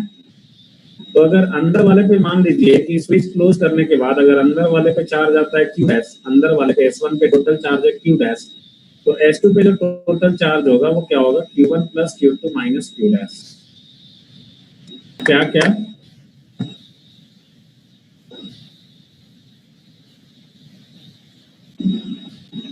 हाँ, एक तो बहुत सिंपल मेथड है कि दोनों को कनेक्ट कर देंगे तो सिंगल कंडक्टर बन जाएगा, और सिंगल कंडक्टर बन जाएगा तो जो भी एक्सेस चार्ज है वो बाहर वाले के सरफेस पे आ जाएगा। एक तो वो लॉजिकल बहुत सिंपल मेथड हो गया, मैथमेटिकली भी इसको कर सकते हैं, तो मैं मैथमेटिकली करके दिखा रहा हूँ। लेकिन मैथमेटिकली करने से पहले एक चीज मुझे याद आया, एक चीज मिस हो रहा है यार। इस क्वेश्चन को करने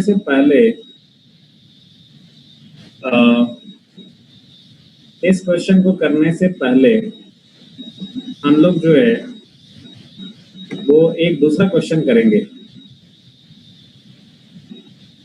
निखिल क्या बॉडी शॉडी दिखा रहे हो?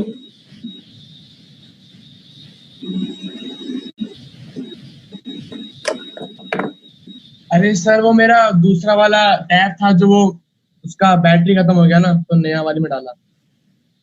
हाँ, कुछ बच्चे ऐसा भी करते हैं कि जानबूझ करके मन है थोड़ा अपना बॉडी थोड़ा दिखाएं कि हाँ भाई थोड़ा हमने बॉडी बनाया है तो चलो दिखा दो, मतलब पीछे पीछे पहन लिया करो यार, ठीक है। तो अच्छा एक क्वेश्चन करते हैं हम लोग, एक क्वेश्चन करते हैं पहले। एक्चुअली इस चीज का बहुत आगे यूज आने वाला है, इसलिए एक दूसरा क्वेश्चन करते हैं। देखो हम लोगों ने अभी मेटालिक वाला क्वेश्चन किया था, और एक्चुअली सारे सरफेसेस पे हमने चार्ज लिख रखे थे कि S1 पे +2, इधर S2 पे -2 आएगा, S2 के बाहर इधर -3 आएगा, इधर +3 आएगा और इधर -9 आएगा, ये लिख रखा था हमने। अब एक काम करो, अभी आपको क्या करना है कि जैसे पहले पोटेंशियल लिखा था बहुत सारे पॉइंट्स पे, वैसे ही अभी अपने को क्या करना है कि पोटेंशियल लिखना है। मान लो ये पॉइंट्स मार्क कर देता हूँ, लाइक पॉइंट्स कैसे मार्क करते हैं ऐसे समझ लो आप कि ये है, एक सेकंड, ये है A पॉइंट, ये B है, D है, P है, M है, G है और ये S है। चलो अब एक काम करो, A पे तो जो काम पहले किया था वही काम करते हैं। अभी A पे पोटेंशियल लिखते हैं, A पे पोटेंशियल लिखना है आपको। क्या होगा ये आप लिखेंगे, ठीक है। तो देखो ये क्वेश्चन मैं क्यों ले रहा हूँ, अभी अचानक से क्या जरूरत पड़ गया कि एक क्वेश्चन हम लोग ऑलरेडी कर रहे थे और उसको छोड़ करके और बीच में इधर आना पड़ा। कुछ तो जरूरत पड़ा होगा, कुछ तो वहां रियलाइज होगा कि कुछ खास चीज का जरूरत है, इसलिए यहाँ पे आए। देखो आपको इससे क्या बताने की कोशिश कर रहे हैं, ठीक है। यहाँ पे चार्जेस, देखो पहले जो हमने क्वेश्चन किया था, ये वाला जो क्वेश्चन किया था इससे पहले, इसमें क्या था, ये इंसुलेटिंग था। तो ये जो क्वेश्चन किया था उसमें इंसुलेटिंग था। देखो यहाँ पे बोल रखा था आपको कि इंसुलेटिंग है। इंसुलेटिंग का मतलब क्या है कि कोई चार्ज का रिडिस्ट्रीब्यूशन नहीं हो रहा है। तो यहाँ पे चार्ज कोई इनर सरफेस आउटर सरफेस ऐसा कुछ नहीं था। So there was nothing like inner surface outer surface, जो भी था टोटल चार्ज था हमने लिखा था यहाँ पे। इस क्वेश्चन और अगले वाले में इसमें क्या फर्क है, ये मेटालिक है सब। तो मेटालिक है तो क्या हुआ है, चार्ज कुछ इनर सरफेस पे है, चार्ज कुछ आउटर सरफेस पे है, ठीक है। अब एक काम करते हैं, आपको एक एग्जांपल से दिखाता हूँ और बताता हूँ कि क्या बताने की कोशिश कर रहा हूँ। ए पॉइंट पे अगर हम पोटेंशियल लिखेंगे तो एक बात बताओ, S3 की वजह से अगर पोटेंशियल लिखेंगे तो S3 में दो तरह का चार्ज है, एक आउटर सरफेस पे है -9, तो आउटर सरफेस पे है -9 और इनर सरफेस पे +3, ठीक है। तो अगर हम -9 की वजह से लिखेंगे, ध्यान से देखिएगा, अगर हम -9 की वजह से लिखेंगे तो ये हो जाएगा K × -9 बाई ए पे जो पोटेंशियल होगा वो हो जाएगा R3, और अगर हम +3 की वजह से लिखेंगे ए पे पोटेंशियल तो ये हो जाएगा K इंटू +3 इंटू 10⁻⁻6 बाई +3 जिस पे है वो भी S3 पे ही है तो उसका भी रेडियस R3 है, तो ए पे जो पोटेंशियल होगा वो R3 के बराबर ही होगा उसकी वजह से। नेक्स्ट हम लोग आते हैं आपका कौन सा S2 पे चार्ज है, S2 पे चार्ज है -3 और -2, तो -3 की वजह से लिखेंगे तो ये हो जाएगा -3 बाई R2, और अगर -2 की वजह से लिखेंगे तो वो हो जाएगा K इंटू -2 और ये बाई R2, और S1 वाला जो लिखेंगे S1 पे तो चार्ज एक ही है 2 इंटू 10⁻⁻6 बाई R1। तो अगर आप ये लिखोगे ए का पोटेंशियल तो देयरफॉर VA इक्वल टू, ये देखो एक्चुअली इन दोनों में क्या है ना R3 आ रहा है, नीचे में सेम ही आ रहा है। सो ये आखिर में सेम रिजल्ट नहीं आ जाएगा पिछले वाले के मतलब? हाँ वही बोल रहा हूँ। देखो यहाँ पे यही आपको समझाने की कोशिश कर रहा हूँ कि भले ही ये मेटालिक शेल है और भले ही चार्ज कुछ इनर सरफेस पे है कुछ आउटर सरफेस पे है, लेकिन चूंकि ये सेल S3 का थिकनेस नेग्लिजिबल है इसलिए इनर सरफेस के लिए रेडियस और आउटर सरफेस के लिए रेडियस सेम आया है। तो सेम आया है तो K/R3 कॉमन हो जाएगा यहाँ पे, तो कॉमन हो जाएगा तो आपको आप क्या लिख सकते हो यहाँ पे, आप लिख सकते हो K इंटू -9 + 3 मिलकर के कितना हो गया -6 into 10⁻⁻6 by R3। Similarly S2 के लिए इनर सरफेस का भी रेडियस है R2, आउटर सरफेस का भी रेडियस है R2, तो यहाँ पे भी K/R2 कॉमन हो गया, तो ये आपका हो गया K/R2 कॉमन ले लोगे तो ये चार्ज आ जाएगा -3 इंटू 10, ये दोनों चार्ज ऐड हो गया, इनर सरफेस और आउटर सरफेस वाला ऐड होकर के ये हो गया इतना, और S1 के लिए तो ये हो गया। तो यहाँ से मैं आपको ये सिखाने की कोशिश कर रहा हूँ, ये दिखाने की कोशिश कर रहा हूँ इनफैक्ट कि भले ही ये मेटालिक सेल है पर अगर आपको पोटेंशियल लिखना है तो since the thickness of the shell is negligible तो इट डजंट मैटर कि इनर सरफेस पे कितना चार्ज है और आउटर सरफेस पे कितना चार्ज है, पोटेंशियल लिखने के लिए जो आपका रोल प्ले कर रहा है वो टोटल चार्ज ही रोल प्ले कर रहा है। तो जैसे ये S3 पे टोटल चार्ज हो गया -6 और ये S2 पे टोटल चार्ज हो गया ये -5 और ये S1 पे टोटल चार्ज ये, तो इवन व्हेन तो यहाँ पे एक्चुअली सेम ही रिजल्ट आ रहा है, तो सारे पॉइंट्स के लिए सेम ही रिजल्ट आ जाएगा। तो यहाँ पे आपका तो एक्चुअल में ज्यादातर क्वेश्चंस में मेटल स्फेयर्स ही रहते हैं, तो मेटल स्फेयर्स ही रहते हैं। अब आपको पोटेंशियल लिखने का जरूरत पड़ता है तो आप कंफ्यूज हो जाएगा कि अरे यहाँ पे तो कुछ इनर पे था अलग आउटर पे था अलग, तो कैसे लिखे। तो जब आपको पोटेंशियल लिखना है तो you don't have to confuse whether the shell is metallic or non metallic। पोटेंशियल लिखने के लिए total charge on the shell ही मेन रोल प्ले करता है, ठीक है। तो यहाँ पे जो हम लोग अपना क्वेश्चन कर रहे थे यहाँ पे, तो हमने यहाँ पे लिया था कि S1 पे टोटल चार्ज है Q डैश और S2 पे टोटल चार्ज है ये Q1 + Q2 - Q डैश, ठीक है। तो यहाँ पे लिया था, अब क्या करना है आपको मैथमेटिकली हम लोग इसको प्रूव करके देखेंगे। तो देखो S1 S2 को जब आपने जोड़ दिया तो दो बॉडीज के बीच में तब तक चार्ज का फ्लो होता रहता है, वेरी वेरी इंपॉर्टेंट पॉइंट, दो बॉडीज के बीच में चार्ज का फ्लो तब तक होता रहता है जब तक कि दोनों का पोटेंशियल सेम ना हो जाए, ठीक है। तो here charge will keep on flowing, here charge will keep on flowing till potential of both the cells become same। तो एक काम करता हूँ, एक पॉइंट मार्क कर लेता हूँ, यहाँ पे एक पॉइंट है A और यहाँ पे एक पॉइंट है B। तो चार्ज का फ्लो तब तक होता रहेगा जब तक कि A और B का पोटेंशियल सेम ना हो जाए, ठीक है, A और B का पोटेंशियल सेम ना हो जाए। अब एक काम करते हैं, अपने को तो पोटेंशियल लिखने आता है तो हम लोग A का पोटेंशियल लिखेंगे कि A का पोटेंशियल क्या है। अगर हम A का पोटेंशियल लिखेंगे तो Q1 + Q2 - Q डैश जो S2 पे जो टोटल चार्ज है उसकी वजह से यहाँ पे पोटेंशियल आ जाएगा K × this by R2 क्योंकि ये इनसाइड पॉइंट है, और Q डैश जो है Q डैश की वजह से A पे पोटेंशियल आ जाएगा इतना। और अगर हम B का पोटेंशियल लिखेंगे तो B का पोटेंशियल लिखेंगे तो Q1 + Q2 minus Q dash की वजह से B का पोटेंशियल हो जाएगा इतना, सॉरी अरे क्या हो गया,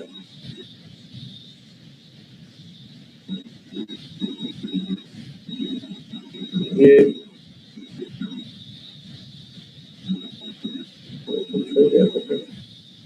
ठीक है। हाँ सो ये हो गया, और Q डैश की वजह से जो पोटेंशियल लिखेंगे हम लोग B पॉइंट पे, तो B Q डैश के लिए आउटसाइड चार्ज है, तो Q डैश को सेंटर पे कॉन्सेंट्रेट कर दीजिए, तो सेंटर से B का डिस्टेंस हो गया R2। अब ये आपका तब तक फ्लो होता रहेगा चार्ज का जब तक कि दोनों का पोटेंशियल सेम ना हो जाए। तो फाइनली आपको क्या करना है कि VA इक्वल टू VB कर देना है। तो चार्ज का फ्लो जब बंद हो गया तो VA इक्वल टू VB हो गया, ठीक है। अंदर वाले पे चार्ज आ गया Q डैश, बाहर वाले पे Q1 plus Q2 minus Q dash. अब अगर आप VA इक्वल टू VB करेंगे तो यहाँ पे क्या हो जाएगा, देखो क्या हो जाएगा यार, K into this by R2 plus K Q dash by R1 equal to ये हो जाएगा K Q1 plus Q2 minus Q dash by R2 और plus K Q dash by R2। ये आपका ये कट रहा है और ये K Q डैश भी कट रहा है, तो दिस इज अच्छा, so therefore K Q dash by R1 equal to K Q dash by R2। अब K कट गया, R1 R2 तो बराबर हो नहीं सकते, तो इसका मतलब ये तभी पॉसिबल होगा जब Q dash का वैल्यू 0 हो जाए। तो this is possible only when Q dash का वैल्यू 0 हो जाए, यानी कि अंदर वाले पे चार्ज आ जाएगा फाइनली 0। तो अंदर वाले पे चार्ज है वो फाइनली 0 आ जाएगा, यानी कि आपका जो है जो भी एक्सेस चार्ज जो भी अंदर का चार्ज था वो बाहर के चार्ज पे बाहर पे आ जाएगा। तो बस हो गया, ठीक है। तो यहाँ पे काम कर सकता हूँ, यहाँ पे जो फाइनल फिगर हो जाएगा आपका वो कैसा होगा, फाइनल फिगर होगा आपका ऐसा, ये अंदर में चार्ज तो कुछ होगा नहीं, ठीक है, अंदर में चार्ज 0 कर लो आप, और बाहर में जो चार्ज होगा, अच्छा तो पूरा का पूरा चार्ज आ गया बाहर Q1 प्लस Q2। अब एक बात बताओ, जो पूरा का पूरा चार्ज आ गया बाहर वो क्या इनर सरफेस रहेगा या पूरा का पूरा आउटर सरफेस पे ही रहेगा? H2 के आउटर सरफेस पे रहेगा पूरा का पूरा या इनर सरफेस पे भी रहेगा? पूरा का पूरा आउटर सरफेस पे ही रहेगा, तो आउटर सरफेस पे रहेगा, क्योंकि S1 पे तो कोई चार्ज है नहीं, तो S2 के इनर सरफेस पे इसलिए कोई चार्ज नहीं आएगा। उफ हे भगवान, बहुत पढ़ दिया आज। सर बस एक बार वो कैलकुलेशन एक बार दिखा सकते हैं? ये कैलकुलेशन हाँ सर, फोटो तो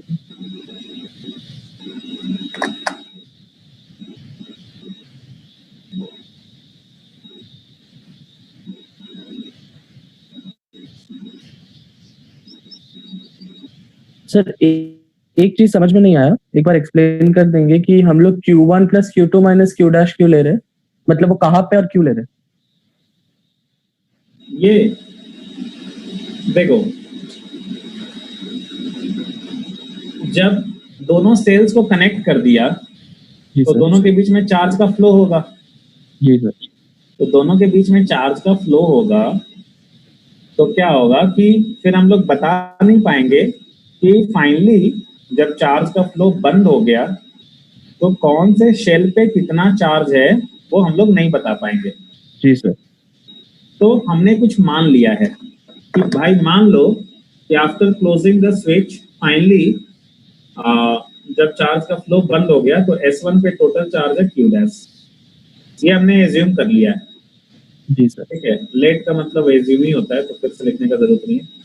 पर एक चीज हम लोग जरूर बोल सकते हैं कि चार्ज इज कंजर्व, तो सिस्टम का जो टोटल चार्ज था वो कितना था, Q1 प्लस Q2। जी सर। तो total charge Q1 plus Q2 था, उसमें अगर Q डैश अंदर में आया तो बाहर पे कितना आएगा? बाकी का बाहर होगा। बाकी का बाहर, ठीक है। जी from sir, law of conservation of charge. बस वही किया था। समझ गया।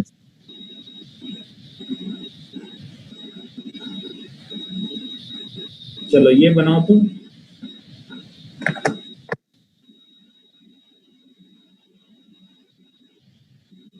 ये पिछले वाले का रिजल्ट है एक्चुअली। सो ये जो आपका लिखा है डोंट कंफ्यूज बाय, ऊपर में जो लिखा है ये जो आपका रिजल्ट है ये पहले वाले का रिजल्ट है।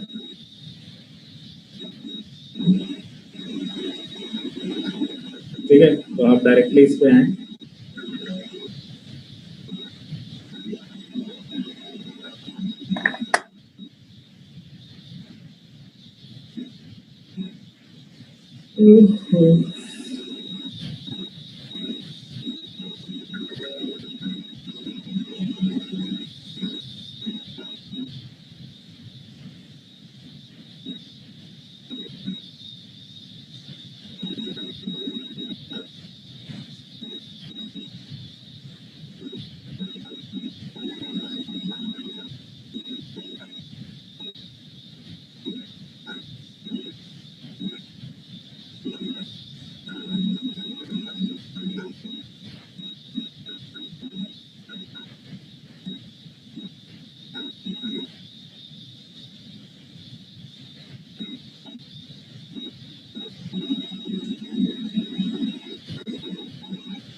ये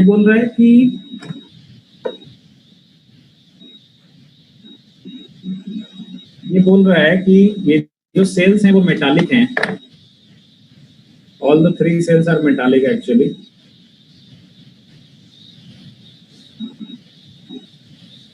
All the cells are metallic.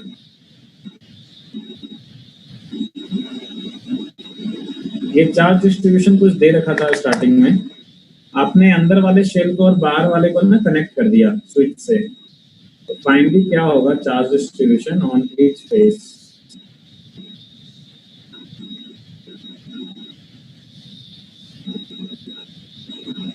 अच्छा, बीच में मैं देख रहा था 28-29 बच्चे हो गए थे, अभी 24 बच्चे हो गए हैं। That means where have 5 people gone. तो बहुत बड़ा सवाल है।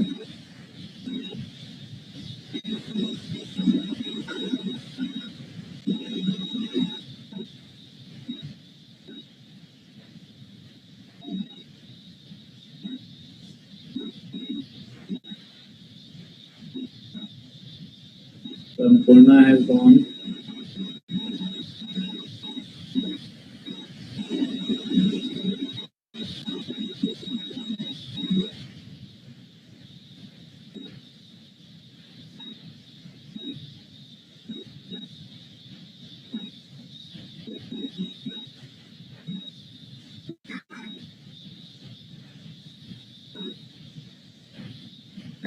आशीष बनर्जी,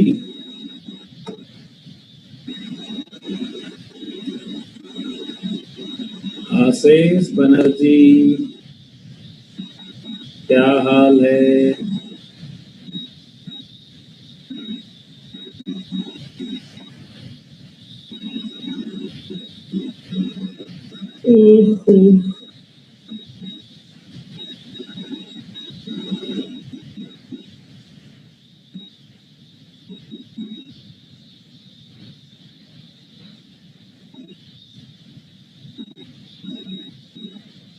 आशीष सुन रहे हो? क्लास में हो या सो गए?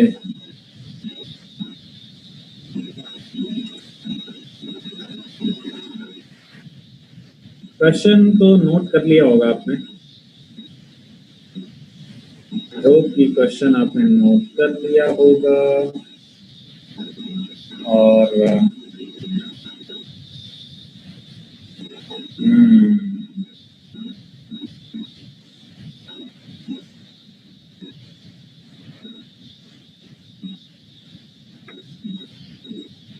तो क्या करेंगे यार इसमें? देखो स्टार्टिंग में चार्ज डिस्ट्रीब्यूशन क्या होगा वो निकाल के कोई फायदा है नहीं, ठीक है, क्योंकि फाइनली तो चेंज हो रहा है ना चार्ज डिस्ट्रीब्यूशन। तो एक काम करते हैं कि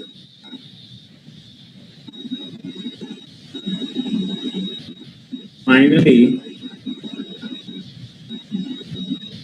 क्या होगा ये मान लेते हैं हम लोग।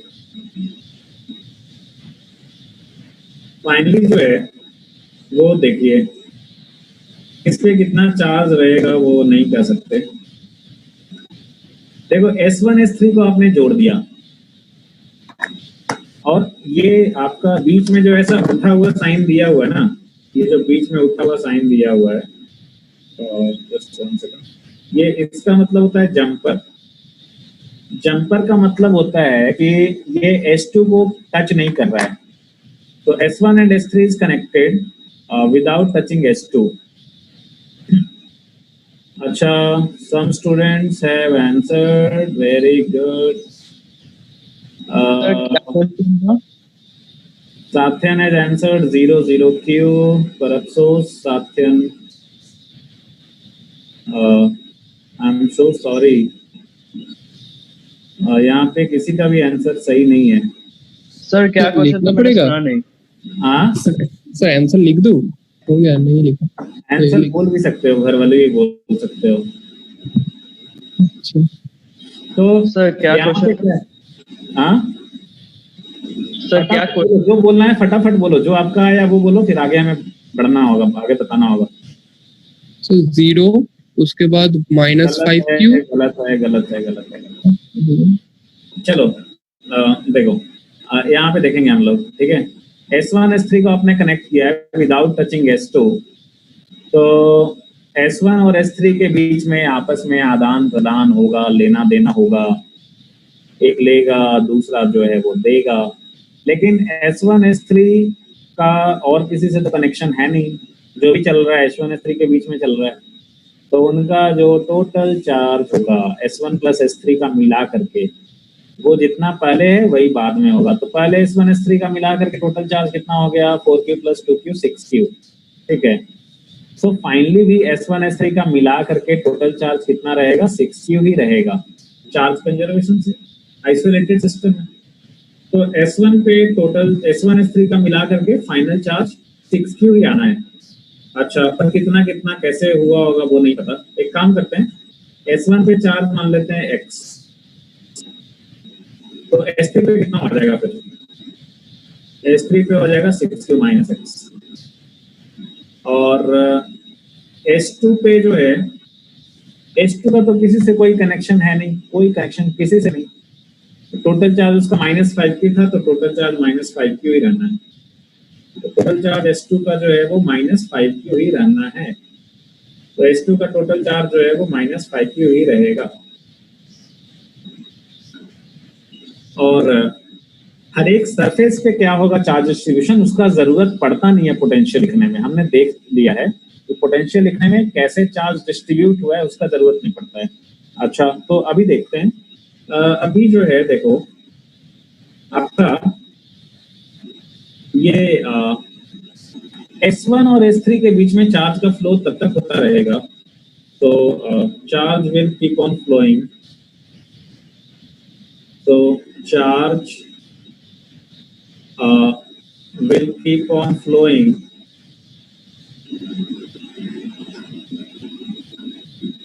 between S1 and S3 till their potential becomes same, till their potential becomes same।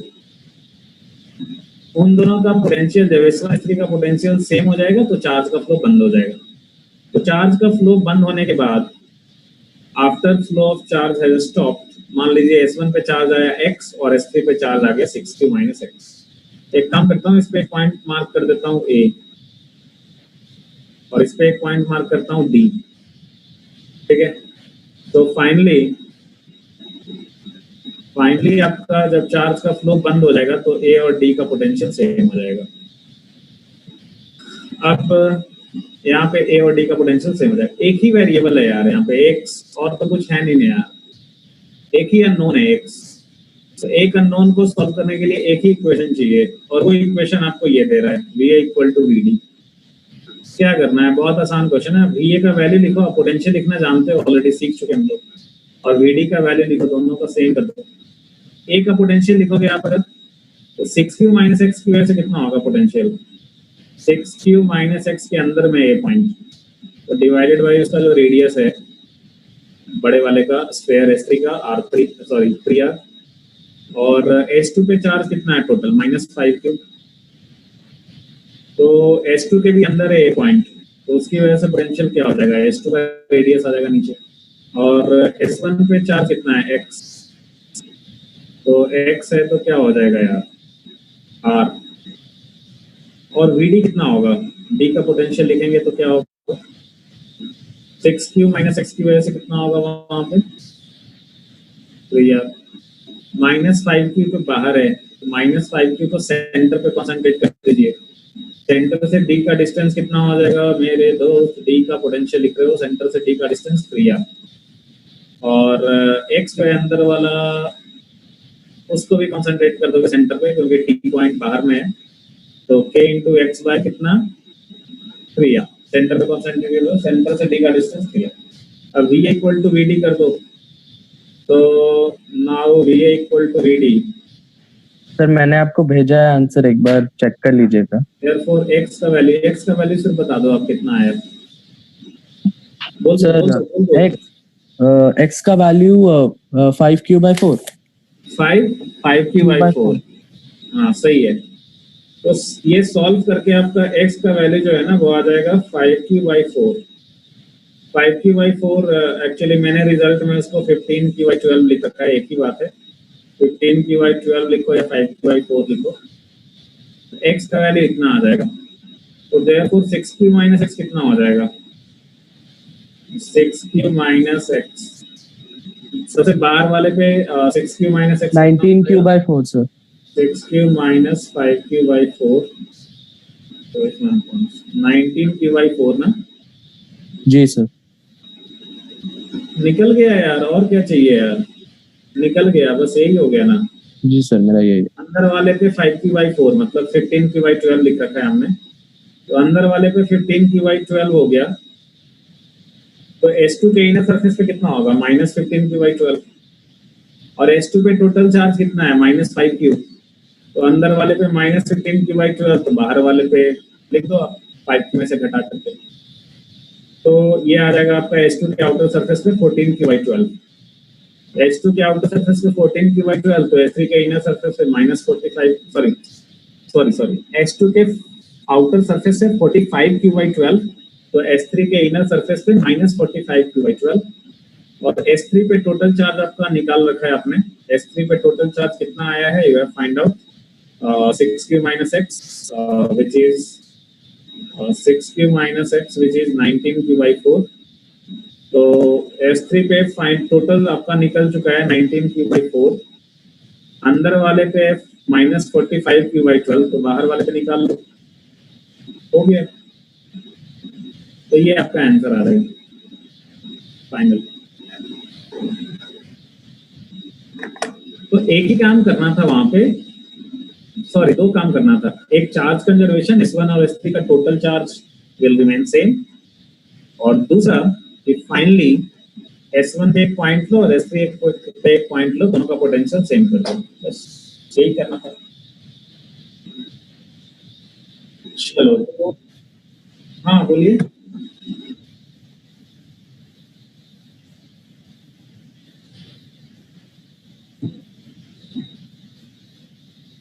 हाँ समझ गया, बहुत बच्चों के मन में ये डाउट आया होगा, बहुत लोगों ने इसके हिसाब से आंसर भी दिया, ठीक है, क्योंकि बहुत आसान था, उसमें तो कुछ करना ही नहीं था। तो हाँ देखो, बहुत एक कॉमन सा जो है, बहुत ही अच्छा चीज मानिक ने पूछा कि सर अभी पिछले वाले में आपने क्या किया कि S1 S3 को जोड़ देंगे तो दोनों जो है सिंगल कंडक्टर बन जाएगा ना सर, तो सिंगल कंडक्टर बन जाएगा सर, तो लास्ट वाले में आपने क्या बोला था कि उसका अंदर वाले का सारा चार्ज बाहर आ गया। तो ऐसा होना चाहिए था कि 2Q सारा का सारा बाहर आ गया, तो S1 पे होना चाहिए था 0 और S3 पे हो जाना चाहिए था 6Q। तो ये क्या कर दिया सर आपने, मतलब ऐसा क्यों नहीं हुआ? ठीक है, तो ये डाउट मेरे मन में भी आया था। क्योंकि हाँ ये बहुत लेकिन लोगों के मन में आया था। हाँ लेकिन तो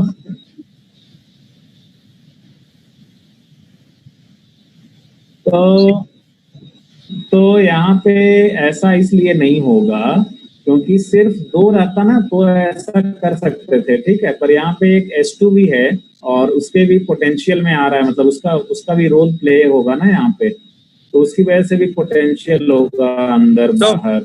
अगर अकेला switch 2 ये जो रहता, connected होता, तो अकेला 2 रहता तो हो जाता। तो ऐसा उसके अलावा वो जो लास्ट एग्जांपल किए थे उसके अलावा अगर कोई दूसरा सिनेरियो रहेगा उसमें वो चीज वैलिड नहीं है। और सर स्पेशली S2 S1 और S3 के बीच में इसीलिए मतलब अफेक्ट कर रहा है, चेंज होगा, वरना अगर S2 सबसे बाहर होता फिर भी कोई इफेक्ट नहीं पड़ता। S2 सबसे बाहर होता, अच्छा गुड क्वेश्चन। लाइक ये तो चेक करने वाली बात है, चलो ये होमवर्क लिख लोगे।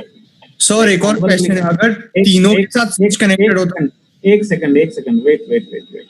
एक होमवर्क लिखो आप लोग, उसमें क्या करोगे कि S2 जो है आप ऐसा करोगे, ठीक है। चलो मैं लिख ही देता हूँ, ठीक है।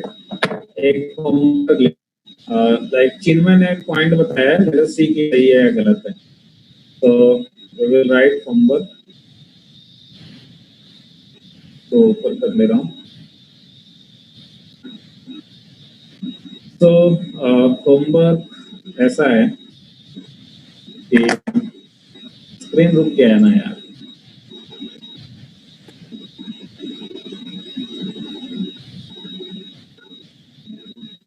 अरे यार क्या हो गया यार।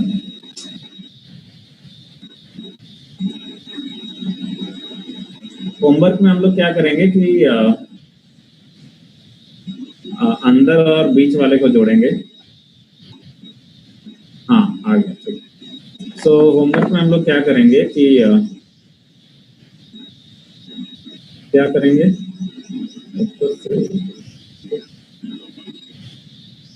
होमवर्क में हम लोग जो है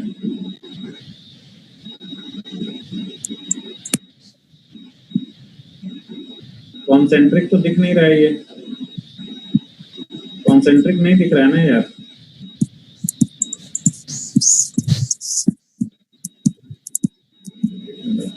किसी का माइक ऑन है, अनम्यूट कीजिए, अनम्यूट कीजिए, किसका माइक ऑन है।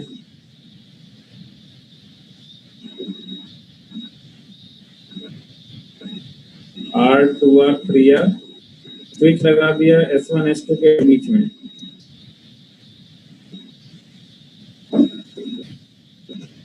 ठीक है, सो S3 बिल्कुल बाहर है। चार्जेस एक काम कीजिए आप, लाइक चार्जेस वैसे ही लिख लीजिए आप, +2 के -5।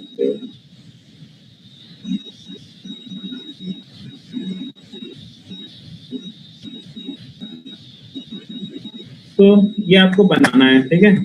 S1 S2 को जोड़ा है। चिन्मय ने बोला कि भाई ये बाहर वाला है तो उसका इफेक्ट नहीं होगा। लेट अस से कि यहाँ पे क्या होता है। आप बेसिकली क्या करोगे कि हमने जो स्टेप्स फॉलो किया है वही वाला करोगे, फाइनल रिजल्ट देखोगे क्या आ रहा है। तो ये होमवर्क है आपका। सर मेरा 2 क्वेश्चन है, मतलब 2 डाउट है छोटा। हाँ बोलिए। सर एक है, पहले वो S3 जो इनसाइड आया उसमें 45Q/12 कैसे आया? कौन सा? यहाँ पे 45Q/12 कैसे आ गया? वो ये वाला? हाँ S2 पे टोटल चार्ज कितना था? S2 पे टोटल चार्ज था -5Q। हाँ सर मेरा भी डाउट है, क्योंकि -15 अगर ऐड करे तो -30Q/12 आ रहा है। इसके अंदर वाला में जो है, तो देखो S2 पे टोटल चार्ज है -5Q और अंदर में आया कितना? अंदर में आया -15Q/12। हाँ तो बचा कितना? तो बचा -45Q/12। 5Q -15Q/12 तो कितना हुआ? 45 क्यूबिट वाला। अच्छा नहीं सर, -5Q -15Q/12 मतलब टोटल चार्ज मिला के तो -5Q हो रहा है। एक second, -5Q minus of -15Q, हाँ हाँ ये वाला, हाँ एकदम। तो वही तो लिखा है माइनस को। एक सेकंड, ओ तेरी, ये अच्छा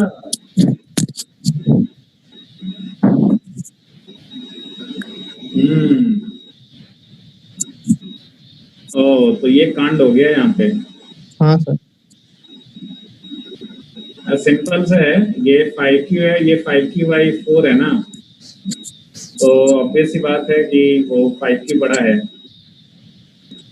अगर। हाँ तो ये तो चलो, ये अच्छा चीज पता है, यहाँ पे थोड़ा गलती कर दिया था हमने। तो ओके, यहाँ पे जो होगा, किसका माइक ये है यार अनम्यूट है, माइक म्यूट करो। क्या आप लोग ये कर रखे हो, सीसी करते रहते हो, बताओ। तो -45Q होगा यार, देखो यहाँ पे -45 हो जाएगा, ये वाला +45 हो जाएगा। तो ये डायग्राम ही बदलना पड़ेगा, मतलब इधर माइनस लगाना पड़ेगा। अरे यार, इधर आपका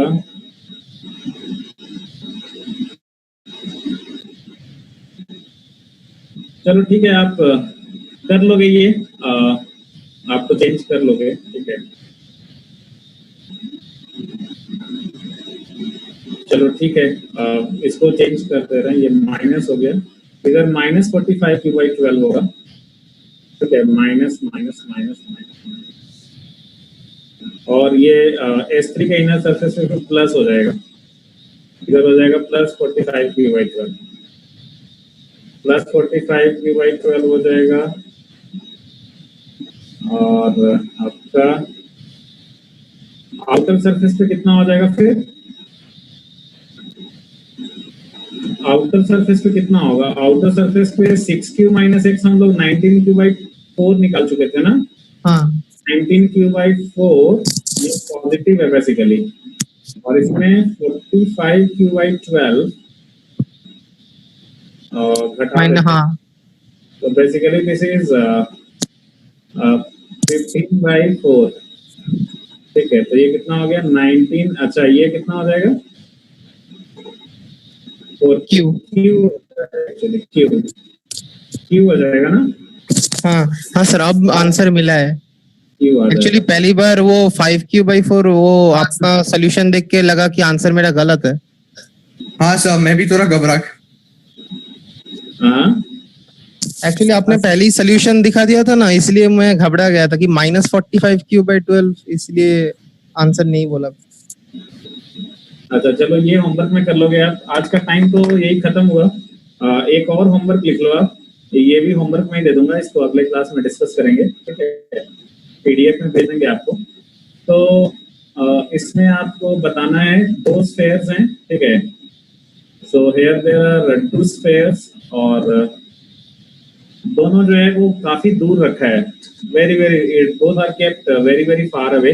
वेरी वेरी फार अवे बोलने से 2 मतलब होता है यहाँ पे, कि अगर ये दोनों कंडक्टिंग भी है तो दोनों का एक दूसरे पे इफेक्ट नहीं हो रहा है, मतलब उनकी वजह से इंडक्शन नहीं होगा, क्योंकि बहुत दूर है तो इंडक्शन का कुछ खास इफेक्ट नहीं आ रहा है। तो दैट मीन्स कि आपका दोनों पे जो चार्ज डिस्ट्रीब्यूशन है वो यूनिफॉर्म ही है। ये कहने का मतलब है कि दोनों पे जो चार्ज डिस्ट्रीब्यूशन है वो यूनिफॉर्म ही रहेगा, आपका दोनों का चार्ज डिस्ट्रीब्यूशन जो है वो यूनिफॉर्म ही रहेगा, तो यूनिफॉर्म ही रहेगा आपका। और ये कहने का मतलब है फार अवे बोलने से मतलब। और दूसरा जो है वो दूसरा एक काम और आएगा जो खुद आप सोचोगे कि क्या काम आएगा, ठीक है। आपको बताना है कि दोनों को कनेक्ट करने के बाद फाइनल चार्ज डेंसिटी क्या क्या होगा दोनों पे, ठीक है। तो ये आपका होमवर्क रहा, ट्राई करोगे आप खुद से, अगले क्लास में इसको डिस्कस करेंगे, वहां से स्टार्ट करेंगे।